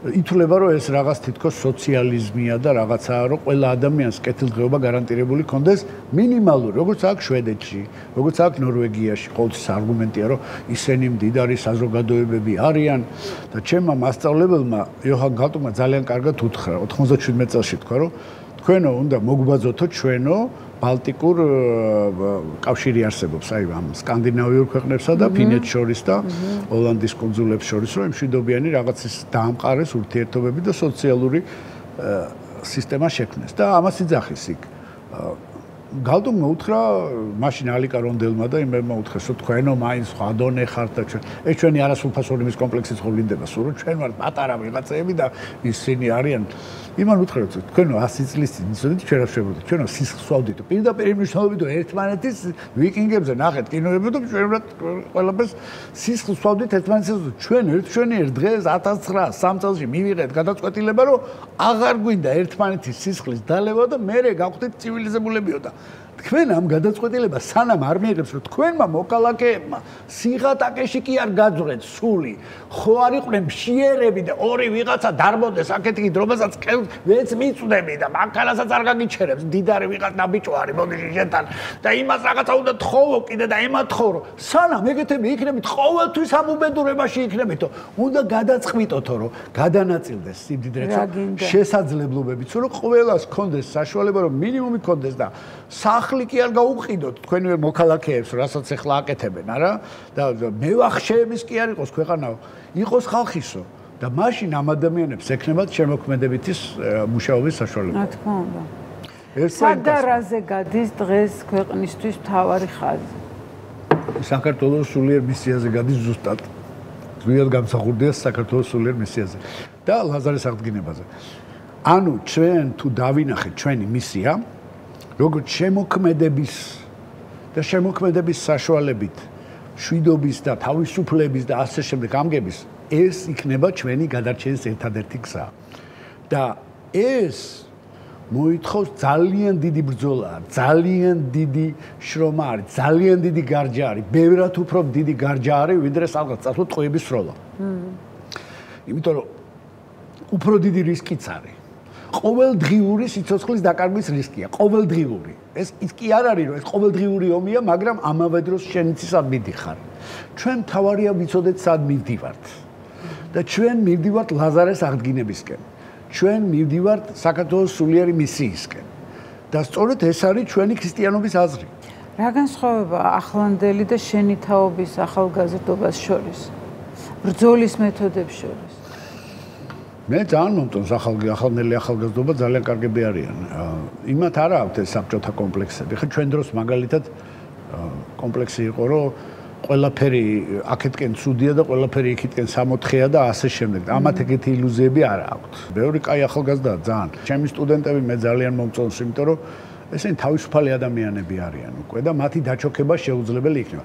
თავარი რაც არის, აი რასაც ისინი უნდა მათ წინაშე რა გამოწვევას დგას, რაც ჩვენ წინაშე არ იდგა. და მე და შე რომ გავიზარდეთ, ჩვენ დროს ბიოპოლიტიკური მონობა იმდენად არ იყო, როგორც იყო აი პოლიტიკური და ეკონომიკო-პოლიტიკური უფრო. და ამის გატეხვა უფრო ადვილი იყო, პირდაპირ ვთქვათ. ჩვენს წინაშე ერთი მხრივ ზვიადმა და მერაბმა გადაიტანეს საოცრებები, მაგრამ ჩვენ უკვე პატარები ვიყავით მაგ დროს ჯერ კიდე და ამიტომ ჩვენ გადავიტანეთ მძიმე პერიოდი 90-იანი წლების, მაგრამ ეს არ იყო ბიოპოლიტიკური მონობა, ძალიან ბევრი სითბო იყო საზოგადოებაში, ადამიანები ეხმარებოდნენ ერთმანეთს და მე ვიზრდებოდით პირდაპირ თქვა, გენიოსებით გარშემორტყმოლები ვიყავით. არა, ახლა შენ მამაშენის ოჯახში გაიზარდე, იქ გვერდზე ყავდა კიდე ბევრი სხვადასხვა გენიოსი, კიდე მსახიობი აიღე და კიდე ის აიღე, რა ქვია, რეჟისორი, მეცნიერებაში ახლა ღმერთმა კარგად გვიმყოფოს რისმა გორდეზიანი და ასე შემდეგ და იქ რამდენი იყო არა ილია ვეკუებს და იმებს მოვესწარით არა ჩვენ გენიოსების თბილისში რომ გაივლიდით ცენტრში როგორც რუბინშტაინმა მითხრა რომ ცენტრში დადიხარო და სულ ვიღაც გენიოსებს უყურებო და ესალმებიო და ეგო მაგარი ადგილიაო ძალიან ესე მითხრეს რომ ეს იარი ამ თბილისში და იღავ და მეტია წიგნის საკითხოც არ ჭირდებაო და აი ეს სიტუაცია იყო და ეხლა ამათ წინაშე დგას ჯერ ესერთი რომ ამდენი გენიოსები უკვე ჩვენ თაობაში აღარ არის უნდა ვაღიაროთ ეს აღარ არის პირობები იმ დროს იყო რაღაც პირობა სოციალური რომ ადამიანი ფლად შიმშილით არ მომტარიყო დღეს კურტნის მუშაობ ყველანი პრაქტიკულად კურტნის მუშები ვართ რომ გავატანოთ ბავშვები ვარჩინოთ და საკუთარი თავი ვირჩინოთ არა და ამათ წინაშე არის მთავარი გამოწვევა ბიოპოლიტიკა. აი ეს ვაჭრუკანების, ფინიკიელი ვაჭრების, მე ამათ ვეძახი ფინიკიელ ვაჭრუკანებს. ციალა არდაშელი ეს ტერმინია, რომ შემოიჭრენ, პირველად ესენი შემოდიან. მერე შემოდის უკვე ის ურდო. არა, რომელიც აგერ დგას კასპთან, არა? ურდო ჯერ არ შემოსულა, მაგრამ ფინიკიელი ვაჭრები აქ არიან, უკვე ვაჭრუკანობენ და აბა მოდი გაყიდე, აი ეს რაღაცა საკეთებს. და აი რა შეგიძლია ურჩიო ახალგაზრდებს, აი შენი გამოცდილებით, აი ამ დიდი გზა გამოვლილი ხო, რამე მათთვის სათქმელი გააქვს? მე შემიძლია ურჩიო რომ მე მაგათ გვერდზე ვარ, სულ ისინი თვითონ იპოვიან გზებს აი ფინიკიელი ვაჭრუკანების ბიოპოლიტიკასთან ბრძოლის და მათ ჩემზე კარგად ვაჭრუკანებს მოკლედ. კი, ფინიკიელი ვაჭრუკანების ხელში ვარ, ეხლა პრაქტიკულად ეგ ამბავია და ანუ ამ ბიოპოლიტიკასთან ბრძოლა არ არის მარტივი, იმიტომ რომ უნდა ჩამოყალიბდეს და ისინი აკეთებენ უკვე მე ვიცი, მე ვადევნებ თვალყურს მათ გამოსვლებს და ასე შემდეგ. სოციალური უსაფრთხოების გარკვეული ქსელი უნდა იყოს საზოგადოებაში, რომ ყველა ახალგაზრდას ჰქონდეს საშუალება, რომ იყოს ამ ქვეყანაში და არ ემუქრებოდეს მას შიმშილით სიკვდილი და არ ემუქრებოდეს არანაირ და არ იყოს პოლიციური სახელმწიფო ამავე დროს და ასე შემდეგ და აი ამ ურთიერთდახმარების და სოლიდარობის ქსელი რო გაკეთდება ძალიან დიდი. აი მაშინ უფრო შესაძლებელი იქნება ფინიკიელი ვაჭრუკანების დამარცხება. შენ ხარ ჩემი ბატონი. ირაკლი, შენ შულზე მითხარი. ამ დროზე რამე მომიყევი? როგორი მამა ხარ, როგორი ურთიერთობა გაქვს? ამ დროზე ხა თავისი ინტერესები აქვს, ძირითადად ფეხბურთში და სპორტში და ძალიან საინტერესო ვინმეა და უნდა იყოს ისიც განსხვავებული მამამისისგან. მე კი ვცდილობ რომ გადაფოფრილი მამა ვიყო, მაგრამ ხანდახან ფიქრობ ხოლმე ზედმეტი. ეხლა ამ დროს კუდი მახურავს შესაძლოა. წამოვიღე მომეწონა მაგის კუდი და წამოვიღე. ხან ისიც მე ჩემ რაღაც ანდრო მაგარი ისა ჩაცმა იცის მოკლედ, მაგრამ გარდა ამისა ძალიან უყვარს აი მართლა რაღაცა დიდი ვნება აქვს ამ ფეხბურთის მიმართ და სპორტის მოყვარულია. წიგნი და ლიტერატურა უყვარს შენსავით? ხო, აი ჯერ იმედია რომ მაგ სფეროშიც შევა. იმიტომ რომ ჯერჯერობით ძალიან ირონიულად უყურებს ჩემამდენ წიგნებს და ეძახის რომ მაინც ეხა ყველაფერი შეიძლება აქ კითხულობს, არ ვიცი, ხო არ ვიცი, ეგენი უკვე სხვა ლეველზე არის. მის ძმას უყურებს. ChatGPT-ს ელაპარაკება, ხო? ChatGPT-ზე ყველაფერი იცის ამ ChatGPT-მ, რასაც კითხავ. რამდენი წლის არის? 18-ის არის ანდრო და მაგის ძმა 22-ის. მაგის ძმას უყურებს წიგნები, ბევრს კითხულობს და ეს უფრო ჯერ ფეხბურთშია, მაგრამ ყველაფერი წინა აქვს. ეხლა წიგნების კითხვის დრო ეხლა ეწყება მაგას პრინციპში. პროფესიული წიგნების და თუ წაიკითხავს ძალიან კაი და თუ გადმოვა დრამატურგიის მხარეზე გამიხარდება ძალიან. შენ ხარ ჩემი ბატონი და ნახოთ რა იქნება. სიყვარული რა არის შენთვის? ოღონდ ზურგის ფხანაო არ მითხრა, როგორც გაქვს ნათქვამი. და რამდენჯერ შეიძლება მოვიდეს ნამდვილი სიყვარული ცხოვრებაში? ჩემი აზრით ღმერთი არის სიყვარული, ღმერთი არის შემოქმედება და ღმერთი არის თავისუფლება. აი ეს დიდი რაღაცა არის რა, ღმერთი ერთიანობა ეს არის რა და იმიტომ რომ ღმერთი აუცილებლად თავისუფალ არჩევანზე დგას. ქრისტე რო გავიდა უდაბნოში და მაცხოვარი უდაბნოშია და ეშმაკი თავაზობს 1000 ის თავისუფლად ირჩევს, უარს ამბობს ამაზე და თვითონ ირჩევს მერე სიყვარულს და შემოქმედას სამყაროს შემოქმედი ღმერთია რა. და ადამიანის ცხოვრებისაზეც მაგაშია რომ იყოს შემოქმედი, იყოს თავისუფალი და აი ამ თავისუფალი შემოქმედების შედეგად უყვარდეს. რამდენჯერ შეიძლება შეუყვარდეს ადერ მაგის თქმა ძალიან რთულია. რამდენადაც თავისუფალი და გახსნილია? რა მაგის თქმა ძალიან რთულია, იმიტომ რომ მე მაგაზე კარგ არბიტრად ვერ გამოვდგები. ამას პირდაპირ გეტყვი, იმიტომ რომ მე ახლა ძალიან კარგი ოჯახი მყავს, ძალიან კარგი იმაში ვარ, მაგრამ მოხუცებულობაში პრაქტიკულად როგორც იტყვიან, მივახციე ამას. მანამდე ვერ მივახციე, იმიტომ რომ ეს ჩემი ბრალი იყო, იმიტომ რომ ძალიან ბოჰემური ცხოვრებით ცხოვრობდი და მოგეხსენება ბოჰემური ხალხი როგორც ცხოვრობს და რანაირადაც ცხოვრობს. მაგრამ შემიძლია ვთქვა, რომ სიყვარული აკეთოს შობილებს ადამიანს და პირველ რიგში ეს არის ფიქრის სხვაზე. ემანუელ ლევინას აქვს გენიალურად ნათქვამი, რომ ადამიანი, როდესაც წყალებში ხმარობს, სხვაზე ფიქრობსო, სხვას აყენებს თავის თავზე მაღლა. აი ეს არისო ნამდვილი გამოვლინება სიყვარულისო და მე ვიცნობდი ადამიანებს და ვიცნობ და დღესაც ვიცნობ და მინდა რომ ხვალაც ვიცნობდე, რომლებიც თავის თავზე მაღლა ერთ ადამიანს კი არა, ბევრს აყენებს და ეს ძალიან დიდი ღირსებაა. და ყველა ჩვენთაგანში რა თქმა უნდა არის რაღაცა ეგოისტური ყველა ადამიანში არის რომ რაღაცა გვინდა რომ ჩვენი თავისთვისაც გქონდეს და მოთხოვნილებები გვაქვს ბუნებრივია. მაგრამ თუ ადამიანი სხვას თავისზე ეს არის მასში სწორედ ის ღმერთის ნაწილი, რომელსაც ღმერთი აბერტყავს. ბოჰემურ ცხოვრებაზე გამახსენდა. შენ თუ შეიძლება რომ გკითხო. კი ბატონო. ნარკოდამოკიდებული იყავი რაღაც პერიოდი. სხვათა შორის აი ამაზე არასდროს რა მელაპარაკია და უნდა ვთქვა, რომ ამერიკაში რო წავედი, მე რაღაც პერიოდი იქ მოხდი. მე ხა ძირითადად სულ არტისტებთან ეგეთ ხალხთან მქონდა საქმე. მეგობრები მყავდა, რომლებიც იყვნენ პოეტები, 94 წლიდან მყავდა პოეტები და როკ მომღერლები და პანკ როკის მომღერლები და მოკლედ 1000-ნაირ ხალხში ვიყავი და მაუნპლეზანტი იყო გეტო არტისტების და მომღერლების და მხატვრების და ესეთი ხალხი იყო. ჰეროინი და კოკაინი და ასე შემდეგ ჩემი ჯანმრთელობისთვის არ შეიძლება და ამიტომ არ გამიკეთებია, მაგრამ ვისი ჯანმრთელობისთვის შეიძლება? არა, ხო, მე დიაბეტი რომ ჭირს, მაგიდან გამომდინარე კიდე ზედმეტად დიდი რისკები მაქვს ამ გულის გახეთქვის და ასე შემდეგ, ამიტომ მაგაზე გაფრთხილებული ვიყავი, რომ არ გაიკეთო, მაგრამ მარიხუანაზე როცა დამოკიდებ და ამაზე მინდა აი თქვა და ჩემი გზავნილი არის, თქვა ახალგაზრდებთან და ყველასთან, რომ ძალიან მწარე გამოცდილება მქონდა, იმიტომ რომ მარიხუანა მე ისეთი ხშირი მოხმარებელიც არ ვიყავი, იმიტომ აი მე თვითონ მაგალითად მაგის საყიდლად არ დავდიოდი. მაგრამ ჩემ მეგობრები ხა ხელოვნების ხალხი მომღერლებს ყოველთვის ჰქონდათ ეს მარიხუანა, ხან ჭამდით და ხან ეწეოდით და ასე შემდეგ. ჭამის მეთოდიც არსებობს, არის ბრაუნებში რო ურევენ და ასე შემდეგ. მე ამან გამოიწვია ჩემში აი რაღაცა 99-2000 წლისთვის ძალიან დიდი გართულებები. რომ მქონდა უკვე დამეწყო დიაბეტის გარდა მე დამეწყოს ქრონიკული ეს ძალიან სერიოზული ნერვიული ძალიან რთული მომენტები რა. რამაც კინაღა მომკლა. კი, დამოკიდებული გაგხადა. ანუ მარიხუანას ახასიათებს ეს ერთ-ერთი მთავარი ნიშან-თვისება უარყოფითი არის, პარანოის გამოწვევა იცის და მქონდა ძალიან სერიოზული პარანოია, რომლის წყალობითაც დაახლოებით 12ჯერ მინიმუმ და ზოგჯერ მეჯერ სახლიდან გავდიოდი და აღარ ბრუნდებოდი. და ახლა მარტო როცა ხარ სახლში და გადიხარ და აღარ ბრუნდები, შეიძლება არც არავინ არ მოგიკითხოს, მაგრამ იყო შემთხვევები, როცა ვიღაცაები იყვნენ და რომ გავდიოდი ხოლმე და დღეების განმავლობაში აბრუნდებოდი და დავძურწოდი რაღაც ადგილებში და იქ როცა ესე დადიხარ, მაშინ ყველაფრის შანსი არის, შეიძლება თვითონაც გადავარდეს სადმე ადამიანი, ღმერთმა დაიფაროს ყველა. ძალიან დიდი რისკია საკუთარი თავისთვისაც და ყველა იმ ადამიანისთვისაც, რომელიც შენზე ფიქრობს, არა?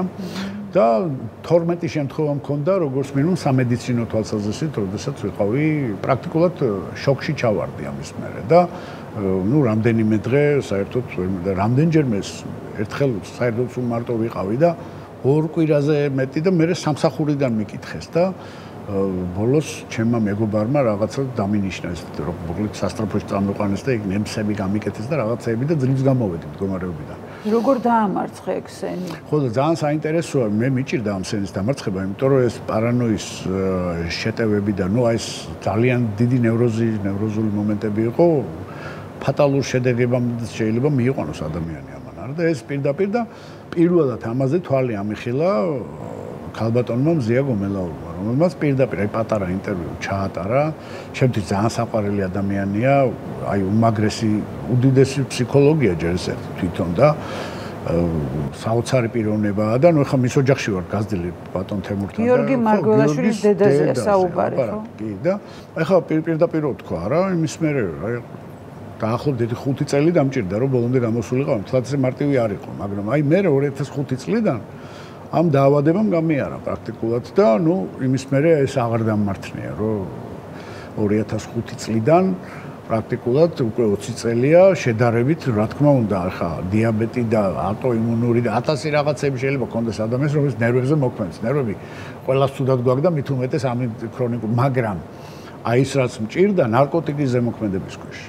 ეგ აშკარად აი ქალბატონი მზიას ამ რჩევის მერე და აი ნამდვილად მადლობელი ვარ ქალბატონი მზიასი და არაჩვეულებრივი ქალია და ძალიან უცებ პირდაპირვე დამისვა დიაგნოზი. ამას მომარჩინა პრაქტიკულად სიკვდილის პირას ვიყავი, იმიტომ რომ ძალიანაც ჩემი მიერ გამოწვეული იყო, იმიტომ რომ მოვწიე ზედმეტი ან კიდე ნამცხვარი ვჭამე რაღაცა ესეთი, რომ კინაღა მოვფრინდით საშილა რა და დღეს უკვე ამიტომ ეს მითი რომ მარიხუანა არავის არაფერს ყველაფერი უშავებს. აი ნარკოტიკი არც ერთი არ არის კაი და რა თქმა უნდა ეს არის ძალიან დიდი დაავადება და არ შეიძლება ამის მოხმარება და არ შეიძლება ასე რაღაც ღიად პროპაგანდისტულად ამის გავრცელება ყველგან რომ ეს იმიტომ რომ ამას მოუკლავს ბევრი ადამიანი და მე თვითონ კი ნაღა მომკლა. ამიტომ მე ჩემი გამოცდილებიდან მეუბნები ყველას რომ ეს არ არის ესეთი სახუმარო საკითხი. ეს არის ძალიან დიდი მადლობა აი ამ გულწრფელობისთვის. ხო არა, იცი რა არის, ამ შემთხვევაში რო არ ვიყოთ გულწრფელები, ჩვენი შვილების წრები ვართ ესე. ხო, რა თქმა უნდა. ეს ძალიან მნიშვნელოვანია ყველა მიცოდეს, რომ ეს არის ძალიან მძიმე რამე. რა გასწავლა ცხოვრება? კარგი შეკითხვაა. ხო, ისეთ ასაკში ვართ, რომ ძალიან ბევრი რამე შეიძლება ისწავლოს ადამიანმა. მთავარი რაც არის არა, რომ ყველაფერი მართლა ამ ქვეყნიური ყველაფერი წარმავალია და რაც რჩება მართლა არის ის რაც არის ღმერთი, რა ღმერთი არის სიყვარული, ღმერთი არის შემოქმედება და ღმერთი არის თავისუფლება. აი ეს თავისუფალი არჩევა, როდესაც ადამიანი თავისუფალია საკუთარი ბიოლოგიური ინსტინქტებზე ზემოთ დგას, ამის შედეგად ქმნის რაღაცას, რაც არის შემოქმედებითი სამუშაო და ნებისმიერი სამუშაო არის შემოქმედებითი. მე ეზოვე ყოფილი ვარ და იქაც შემოქმედება იყო ჩემთვის და მწერალი როცა ვარ, მაშინაც არის და პერფორმერი როცა ვარ, მაშინაც არის. შემოქმედება და სიყვარული, რა თქმა უნდა, სიყვარულის გარეშე ადამიანი თავს კარგად ვერ გრძნობს. როდესაც გიყვარს ადამიანი და სითბოს გრძნობ და საოცარ აი ეს რაც აბედნიერებს ადამიანს, ეს სამი არის, რაც არის ისეთი, რაც წარუვალია და რაც მარადიულია, ყოველთვის იქნება.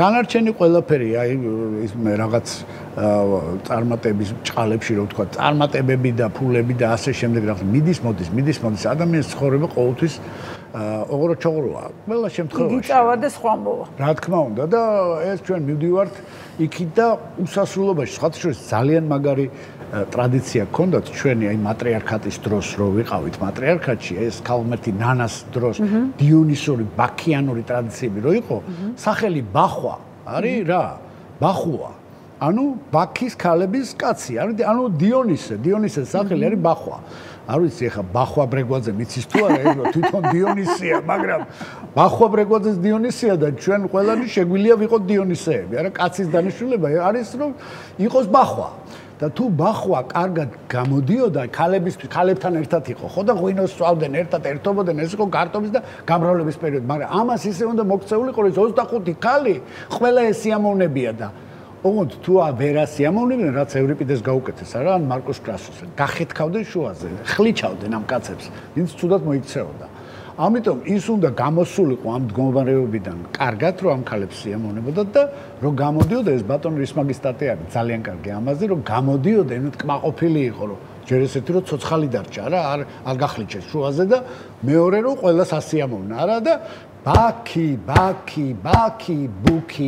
სიტყვა ბაქიაობა მოდის ბაქის ქალებიდან გამოვიდი და ცოცხალი ვარო კაცი იზახდა რა და მეორე კიდე არის რომ სიკვდილს ზეიმობდნენ კი არ განიცდიდნენ აი ქალღმერთი ნანას დროს ეს პელაზგები სიკვდილს ზეიმობდნენ მათ ჰქონდათ რიტუალი მთელი ხო გახსოვს არ დაიდარდო ის რიტუალი რომელიც არ დაიდარდოში არის და ამავე დროს არის ნიკოლოზ შენგელაიას ელისოში ხო ორივეგან არის ეს ბახვას ტრადიციებია, ანუ ეს ძველი დიონისური ქალღმერთი ნანას ტრადიციებიდან შემორჩენილი, გადმოსული ქრისტიანობაში ტრადიციაა, რომ გარდაცვალებას კაცი ზეიმობს სუფრით. და ეს არის ზუსტად ის ტრადიცია, რომ ის მიდის სხვა ქვეყანაში. ჩვენი ცხოვრება ხორციელი კი მთავრდება, მაგრამ კი არ მთავრდება. სიკვდილი არა გარდაცვალება. ის გარდაცვალება სწორედ ეს ტერმინია ქართულში. სხვა სამყაროში გადასვლა. ქეიფით მიდის, არა, ესე იგი, იქ გენიალურად თამაშობს სერგო ზაქარიაძე, ბუბა კიკაბიძე, გენიალური სახეობები არის, სოფიკო ჭეური. ესენი ასრულებენ ამ რიტუალს და მეორე დღეს მიდის ამ ქვეყნიდან, არა და ბენჯამინ ღლონტი რჩება. გენიალური ფილმია, არა, გია დანელიას არ დაიდარდო. და ელისო ნიკოლოზ შენგელაიას იქაც იქ კიდე უფრო რაღაც საოცარ ძალაზე რო ცეკვავენ ამ დროს არა ეგ არის სიკვდილში გაწასვლა სიხარულით და ესე გვმართებს ჩვენ წასვლა აი ეგ უწერია ზვიად გამსახურდიას ლაზარეს აღდგინებაში და ეგ უწერია საქართველოს სულიერ მისიაში რომ ჩვენ წარსულში უნდა ჩავიხედოთ კარგად ამოვიღოთ ის კარგი რაც არის და მომავალში ისე გავიხედოთ აი ხო გისმენდა ერთი სიამოვნებაა შენთან საუბარი ისმენ და ვფიქრობ, აი ვინ არის ირაკლი კაკაბაძე? მწერალი, პუბლიცისტი, მომრიგებელი მოსამართლე, პოლიტიკოსი, აი შინაგანი ხმა ირაკლისგან რა სიტყავს დღეს? ეხლა ყველაფერი პირობითი პროფესიებია. ადამიანები ჩვენ ვიგონებ პირობით რაღაცებს, მწერალი, მხატვარი, რაღაცა. შეიძლება ხო? როგორ თქვა, აი ანტონინ მარტო რატო დავრქვი? მე ვიცი რომ აი გენიალური წიგნია ჟილ დელოზის და ფელიქს კატარის შიზოფრენია და კაპიტალიზმი და იქ სწორედ ანტონინ არტოზე წერენ. ესეც იყო ერთ-ერთი მიზეზი, რატო დავირქვი მე ეს მეტსახელი და იქ ამბობენ, რომ ყველაზე გენიალური აქტი, რაც ადამიანს შეუძლია განახორციელოს, ეს არის აი ამ დოგმებიდან, ჩარჩოებიდან გასვლა. რომელიც არის შიზოფრენიის კეთილი აქტი, რაც არის ხელოვნება. ხელოვნება არის შიზოფრენიის კეთილი აქტი. ანუ ჩვენ გავდივართ ობივატელის ბურჟუას აზროვნების ასე ვთქვათ, ფარგლებიდან და შენ მე მაჩვენებ იმ საოცარ იმიჯს ადამიანის ლამაზ ხატს, რომელსაც მიქელანჯელო და ლეონარდო და ვინჩი მიხატავს, არა საოცარ მადონას, არა რომელსაც შენ როგორც მსახიობი მიჩვენებ, არა რომელსაც რეჟისორი მაჩვენებს, რომელსაც მწერალი მაჩვენებს, რაც ადამიანს შეუძლია იყოს. ადამიანი არის ღმერთის სახისა და ხატის მიხედვით შექმნილი. აი ამას ჭირდება დანახვა და ეს არის შიზოფრენია. რომ ეს დაინახო, რომ ადამიანს კარგიც შეუძლია იყოს, იმიტომ რომ ცუდი ყოველნა ბიჭზეა. არა, ქაქი ყველგან ყრია, მაგრამ აი ეს ღმერთი ადამიანი, არა, მიქელანჯელო დავითი ყველგან არ ყრია. და ის ამას რო განახებს, ის გიჟია. ხო და ჩემი ამბიციაც და ყველა ადამიანის ამბიციაც უნდა იყოს, რომ კარგი გაგებით გიჟები ვიყოთ. და რა პროფესიით გამოიხატება, მაგას არ აქვს მნიშვნელობა. კარგად თუ აკეთებ შენ საქმეს, გიჟი ხარ ესე იგი და კარგია რომ გიჟი ხარ. შენ ხარ ჩემი ბატონი. მეტი არაფერი. ყველაზე მეტად რა და ვინ გენადრება?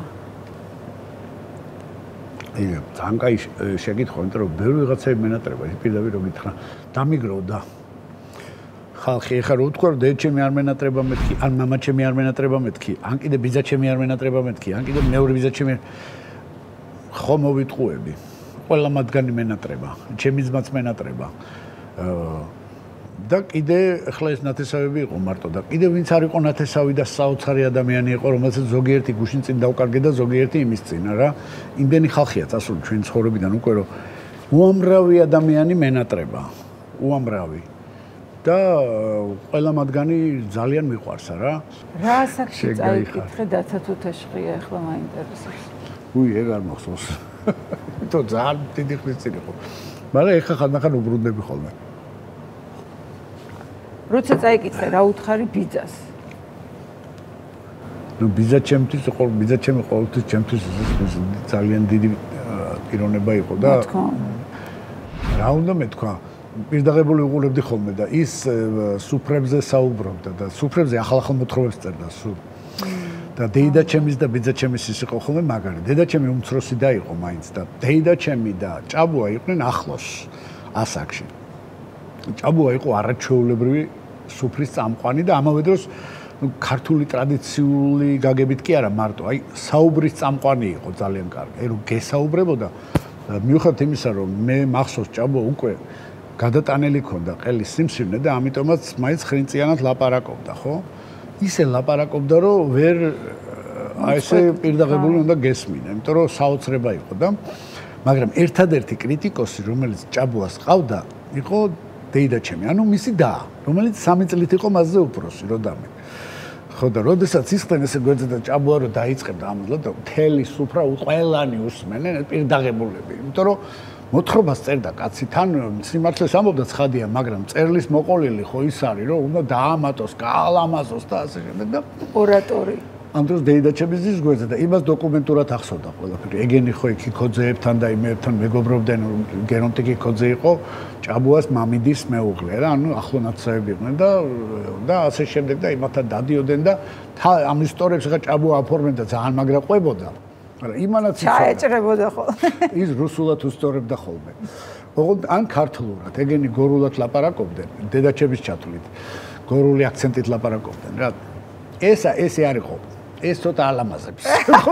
გამანებე ხალხი და მოკლედ მიდიოდა ხოლმე და მონოსპექტაკლს უფუჭებდა. ჩვენთვის ეს იყო რამხელა ამბავი, ეს რომ სხვათა შორის დედაჩემიც ძალიან კარგი მთხრობელი იყო. ის ყვებოდა საოცრად. ოღონდ ის იყო я документалист ეს რო მე ვარ დოკუმენტალისტი. იტყოდა და პირდაპირ ყვებოდა ილფი და პეტროვი შემხდა აი ამ ქუჩა აი აქ იდგნენ. აი აქ იდგნენ პეტროვი, აი აქ იდგნენ ილფი და ეს მითხეს და მეუნებოდი დაწერე წიგნი დეიდა რო და ილფი და პეტროვი ვისაც შეხვედრია ბევრი აღარაა ცოცხალი.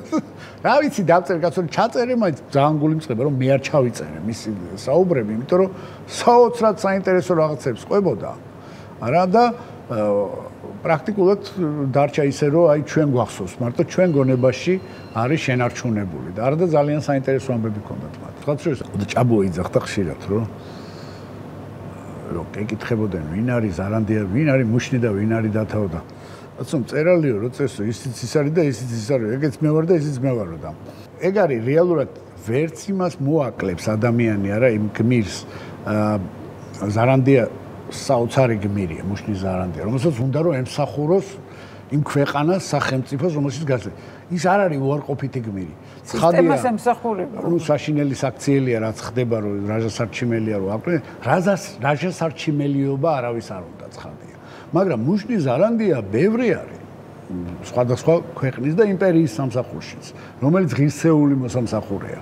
ცხადია, ნუ თუთაშხია ეს ისეთი რამე არის, რაც ყველა ადამიანში, მოჯანყე ადამიანში ზის და იდეალი არის. ასე რომ ძალიან საინტერესო ის არის კომბინაცია ამორის, არა, მუშნი ზარანდია და დათა თუთაშხია და ალბათ დიდი ხანი იქნება კიდე მსჯელობა, რომ მათში რომელი რომელი უფრო იზიდავს თითოეულ ადამიანს და რომელ გზაზე დადგება და ასე შემდეგ. და არტისტი ყოველთვის თუთაშხია იქნება. თავისი არსით არტისტი თუთაშხია არის და სახელმწიფო მოღვაწე ზარანდია ჩემბატო. არქიპოც ყოველთვის იქნება და ასინათაც. არქიპო ყავს. არქიპოები ყოველთვის ყავს, ხოდაშორის მარტო ეხლა კი არა, ყოველთვის ყავს. ნამდვილად ეგრე არის, რომ ასინათებს. შენი ცხოვრების თავარი ამბავი და არის მაინც. ცა მაგარი შეკითხვაა. თავარი ამბავი. ვიცი.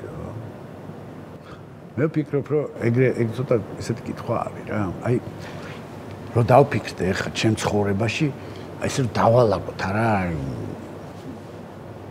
აი პირველი სულ ეგეთი 12 არჩევანი მქონდა, მეტი არა ალბათ. შეიძლება 12-ზე მეტიც იყო, მაგრამ 12 მახსოვს, მეტი არა. პირველი როცა დამესიზმა, ეხლა სიზმრებს გიყვები, იმიტომ რომ სიზმარია ჩემთვის თავარი ამბავი. მე მოგიყვები ბოლო სიზმარს. პირველი სიზმარი იყო, რომ გავდიოდი ზღვაში და მირმიდონელებს მიუძღოდი წინ. და დედაჩემ მითხრა, რომ შენ თუ არ მოკვდი ეხლა, მოკვდები უსახელოდ და თუ დაიღუპე ომში, დაიღუპები გმირად და ცხადია მირმიდონელებთან ერთად წავედი და დავიღუპე. ეს პირველი.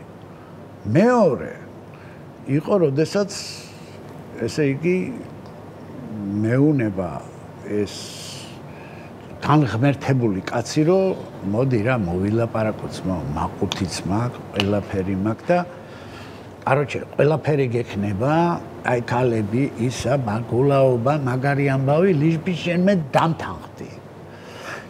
თუ არა და მიგაჯაჭვებ ზესტაფონთან. კარლო ბუცხრიკიძის ეზოში. ეგეც სიზმარია, ხო? რა თქმა უნდა. და მიმაჯაჭვეს. არ დავთანხმდი. რატო არ დავთანხმდი, არ ვიცი, მაგრამ ნუ ეგ მომენტი იყო 1999 წელს დაახლოებით. მერე დამესიზმრა არჩევანი, რომ კლავ თუ არა მამაჩემს. და რატო არ კლავ? ნუ ეს რა თქმა უნდა პირდაპირ მნიშვნელობით არ არის, აი მამაჩემის ფილოსოფიასთან დავიწყე კამათი. ეს უკვე 90-იანი წლების დასაწყისში ხდება და ბოლოს მოხდა ისე, რომ მივხვდი, რომ ის მართალი იყო და არ უნდა მეკამათა მის ფილოსოფიასთან, იმიტომ რომ აი 20 წელი რო გავიდა იმის მერე მივხვდი, რომ ეგზისტენციალიზმი ნამდვილად ჰუმანიზმია. მერე მომივიდა ეგეთი ამბავი, რომ შემიყვარდა ქალი, მერე როგორც იასონმა მოვატყუე და მან ისეთი ჩამცხო და აღმოჩნდი ესე იგი კორინთოში. და სწორიც იყო რომ ჩამცხო. ანუ მედია მართალი იყო. ღირსი იყავ. ხო, კი ბატონო, ღირსი ვიყავ. მე-6 სიზმარი. მე-6 იყო ძალაუფლებასთან ახლო ყოფნა. რაღაც ძალიან ადრეულ ასაკში მომიწია ეს და აი ეს რატომღაც გამოვერიდე ძალაუფლებას, რითიც მადლობელი ვარ. ანუ არ წავედი მაკბეთის გზაზე. გამოვერიდე ძალაუფლებას ინსტინქტურად. ძალიან არ მომეწონა იქ რაც ხდებოდა და პირდაპირ გეტყვი შემეშინდა კიდევაც. იმის კი არ შემეშინდა, რომ თქვა მოკლავდნენ და რაღაცა. რომ ძალიან გავფუჭდებოდი, აი მივხვდი, რომ დამპალი ტიპი გავხდებოდი და ვიფიქრე, რომ აი არ შემილია ეს და წამოვედი. ეს არ ნიშნავს იმას, რომ ეხლა კაი ტიპი ვარ, მაგრამ ვიცი რომ იქ ყოფილიყავი, მეორად უარესი იქნებოდა. და ამისი შემეშინდა იმ მომენტში და გამოვიქეცი. პირდაპირ მნიშვნელობით გამოვიქეცი და ძალიან კარგად ვიგზენი თავი, რომ სადაც აღმოჩნდი რა. მერე უკვე პიგმალიონის ამბავი დამემართა, ძალიან უბრალო გოგო შემიყვარდა და იმასთან ვიყავი და ძალიან გამიხარდა ამ შემთხვევაში. რამდენად ვიყავი ჰენრი ჰიგინსი არ ვიცი, მაგრამ ნუ ეგრე იყო რა. რაც შეეხება ჯოყოლას და იმის ამბავს, ეგ უკვე 2005 წელს დავწერე წიგნი კანდიდატი ჯოყოლა, რომელიც მიუძღვენით ჩემ ძალიან საყვარელ მეგობარ გია მაისაშვილს. და დღესაც აი ძალიან მიყვარს. საოცარი იდეალისტი ადამიანი იყო და აი ეს კანდიდატი ჯოყოლა მას ეძღვნება, რის გამოც მე მთელი ამბები მოხდა და კიდე ერთხელ წავედი ამ ქვეყნიდან, მაგრამ თვითონ აი გია ძალიან დიდი ადგილი უჭირავს ჩვენს ჩემს გულში. მე ესე იგი რაც შეეხება უკვე განდეგილობას პერიოდიც გქონდა. რო გითხრა რომ არავინ არ შემყარებია, იქ თუ მოგატყუებ. მაგრამ შეიძლება ერთზე მეტი და კიდევ უფრო ცოდვილად და თავი არ მომიკლავს. შეიძლება სხვანაირად მოვიკალი, მაგრამ ისე არა ზუსტად როგორც ილიას გმირი აკეთებს. რაც შეეხება მე უკვე მეკიდანას მე ვცხოვრობდი კრიმინალების უბანში, ძალიან ბევრი კრიმინალი მეგობარი მყავს, არის დამიჭერენ თუ არა ამისთვის არ ვიცი, შეიძლება ამაზე დაიჭირონ ახლა უბგაც, მაგრამ ვიცნობ ბევრს და მეკიდანა ძალიან მიყვარს, იმიტომ რომ მეკიდანა არის საოცარი კეთილშობილი ლუი არმსტრონგი როგორც ამბობს, მე გავიზარდე ბორდელშიო, სადაც მეკიდანა ხშირად დადიოდაო, არა? ხა მე თქვა ბორდელში არ გავძილო, არ პირდაპირ ვიტყვი, მაგრამ მეორე მომენტია, რომ როდესაც ჰარლემში და იმაში ცხოვრობდი, მაუნტ პლეზენტში, არა, ჩემი მეზობლები ბევრი იყვნენ მეძავები. და ჯეინ ფონდას გოგო იყო, სხვათა შორის ის მეძავი არ იყო, პანკ როკის მსახიობი. ძალიან კაი ხალხია. მეძავები ჩემი მეგობრები იყვნენ, დილით ჩაის ვსვავდით ერთად რაღაცა, ისინი გადიოდნენ სამუშაოზე, მეც მივდიოდი სამუშაოზე და ისინიც მივდიოდნენ სამუშაოზე და ძალიან ბევრი კარგი მეგობარი მყავს და ძალიან საინტერესო ხალხია. პოლიტიკოსებზე ბევრად უფრო პატრიოტული ხალხია, ესენი არიან. ესენი პატრიოტული ხალხია, ნამდვილი მეძავები და მე მათთან ერთად ცხოვრობდი შენობაში 3 წლის განმავლობაში და ბევრი ჩემი მეგობარი გიორო იყო ჩამოსული მგელაძე და ეს ომარ ზავალა და ვიღაცები მოდი პოეტები, მეძავები, ისინი ერთად ცხოვრობდით რა ყველანი და ჩემთვის გეტოში ცხოვრება ბევრად უფრო საინტერესოა ვიდრე ბურჟუაზიულ რაღაცა იმ დიდრებთან ერთად ერთმანეთს არ ესალმებიან, არც იცნობენ და არც ესალმებიან და უცხოპირო ხალხია და ესენი კაი ხალხი არიან და ძალიან კარგი ცხოვრება გქონდა, ღია ცხოვრება იყო და ღამე გავდიოდი გოგოსთან ერთად არანაირი პრობლემა. თავგადასავლებიც აი. მე ვიცნობდი იმ ძველ ბიჭები ისინი ვინც იყვნენ, ყველა ჩემი შავკანიანი. თავარი ამბავი რა არის ოღონდ? ხო და ბოლოს თავდება კავკასიური ცარცის წრე. აი ეს არის თავარი ამბავი არის რუშა ვაჩნაძე. როგორც ქართველმა ქალმა დაიწყო ცივილიზაცია და დრამის ისტორიაში ერთ-ერთი ყველაზე პოპულარული ნაწარმოები იყო მედეა, აქეთ არის რუშა ვაჩნაძე. თავარი ამბავი არის როგორ იხსნის ქართველი ქალი ცივილიზაციას დაყუპვისგან. ამას ჯერ კიდევ ველოდები, ჯერ კიდევ არ მომხდარა და ქართველი ქალი, ანუ რუშა ვაჩნაძე, იხსნის ცივილიზაციას დაყუპვისგან. აი ამას ველოდები მე და ეს არის ჩემს ცხოვრებაში თავარი ამბავი. ძალიან დიდი მადლობა ამ ძალიან საინტერესო ინტერვიუსთვის. როგორ გაგიშვა ისე რომ ლექსი არ წამეკითხო? რა ვიცი, მე ჩემი ლექსები არ მახსოვს. არ გახსოვს? რომელიც გახსოვს პატარა, ერთი. მე არაფერი არ მახსოვს. მაგრამ მე შემიძლია ახალი დავწერო. მიდი. და მოვიფიქრო ახლა. ეხლა წერ? რა თქმა უნდა. მე ლექსს ვოლდუზრეზე, აბა მე თუმათავარ? სმენა კი არა მაქვს. არც სმენა მაქვს და არც მახსოვრობა მაქვს. მახსოვრობა არ გაქვს რას ამბობ? ლექსებს ვერ მახსოვრობ. მაგრამ ყოველთვის რაღაცა მიჯდე თუ დავდგე.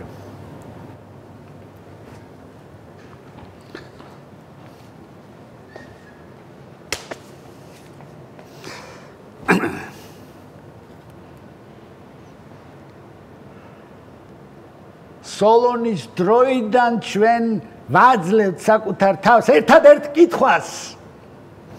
შესაძლებელია თუ არა რომ ადამიანმა ადამიანთან ერთად თანასწორად იცხოვროს, ადამიანმა ადამიანთან ერთად თანასწორად იცხოვროს, იწვეს. ისიც იწვეს და ეს იყოს ჰორიზონტული ურთიერთობა, თუ არის შესაძლებელი ონტოლოგიური ურთიერთობა ადამიანებს შორის. სოლონის მერე მისმა შვილიშვილის შვილთაშვილმა პლატონმა სცადა რომ ამ კითხვაზე გაეცა პოზიტიური პასუხი. და ეს პასუხი იყო ერთი, რომ ადამიანები რესპუბლიკაში უნდა მოეთავსებინათ კუნძულზე დიონისოს მესამესთან ჩავიდა დააპატიმრეს, ტყვედ გაყიდეს, გამოაგდეს. კინაღამ მოკვდა, თანასწორი ურთიერთობები ვერ დაამყარა. მან, არა მხოლოდ მან, არამედ ნაპოლეონმაც ვერ დაამყარა, რობესპიერმაც ვერ დაამყარა, ლენინმაც ვერ დაამყარა, სტალინმაც არ დაამყარა. დღეს მე თანასწორობის სურვილში კაცობრიობასთან ერთად სული მძვრება, რადგანაც ოხში ვარ აზდით მარჯვნივ, ბიოლოგიურ მარცხნივ ბირთვულ და ცენტრში კიდევ ციფრულ იარაღს. მაგრამ მე ვიცი ერთი რამ. რომ სანამ მე მიდგას წინ ხატი. სანამ მე მიდგას წინ ხატი. და ეს ხატი ღვთისმშობლის ხატია და მასთან ერთად ერთი იათნანელი ამორძალის ციციგეგეშხეს ხატი. ამორძალის, რომელიც ცოცხლად არ დანებდა ფინიკიელ ვაჭრებს და ამავე დროს მათთან ერთად აქაველების და დორიელების ურდოებს. ის ბოლომდე დადგა. მან გასწირა თავი იმისათვის, რომ კაცობრიობას დაენახა, რომ ადამიანი შეიძლება იყოს ლამაზი და ადამიანს შეიძლება უყვარდეს.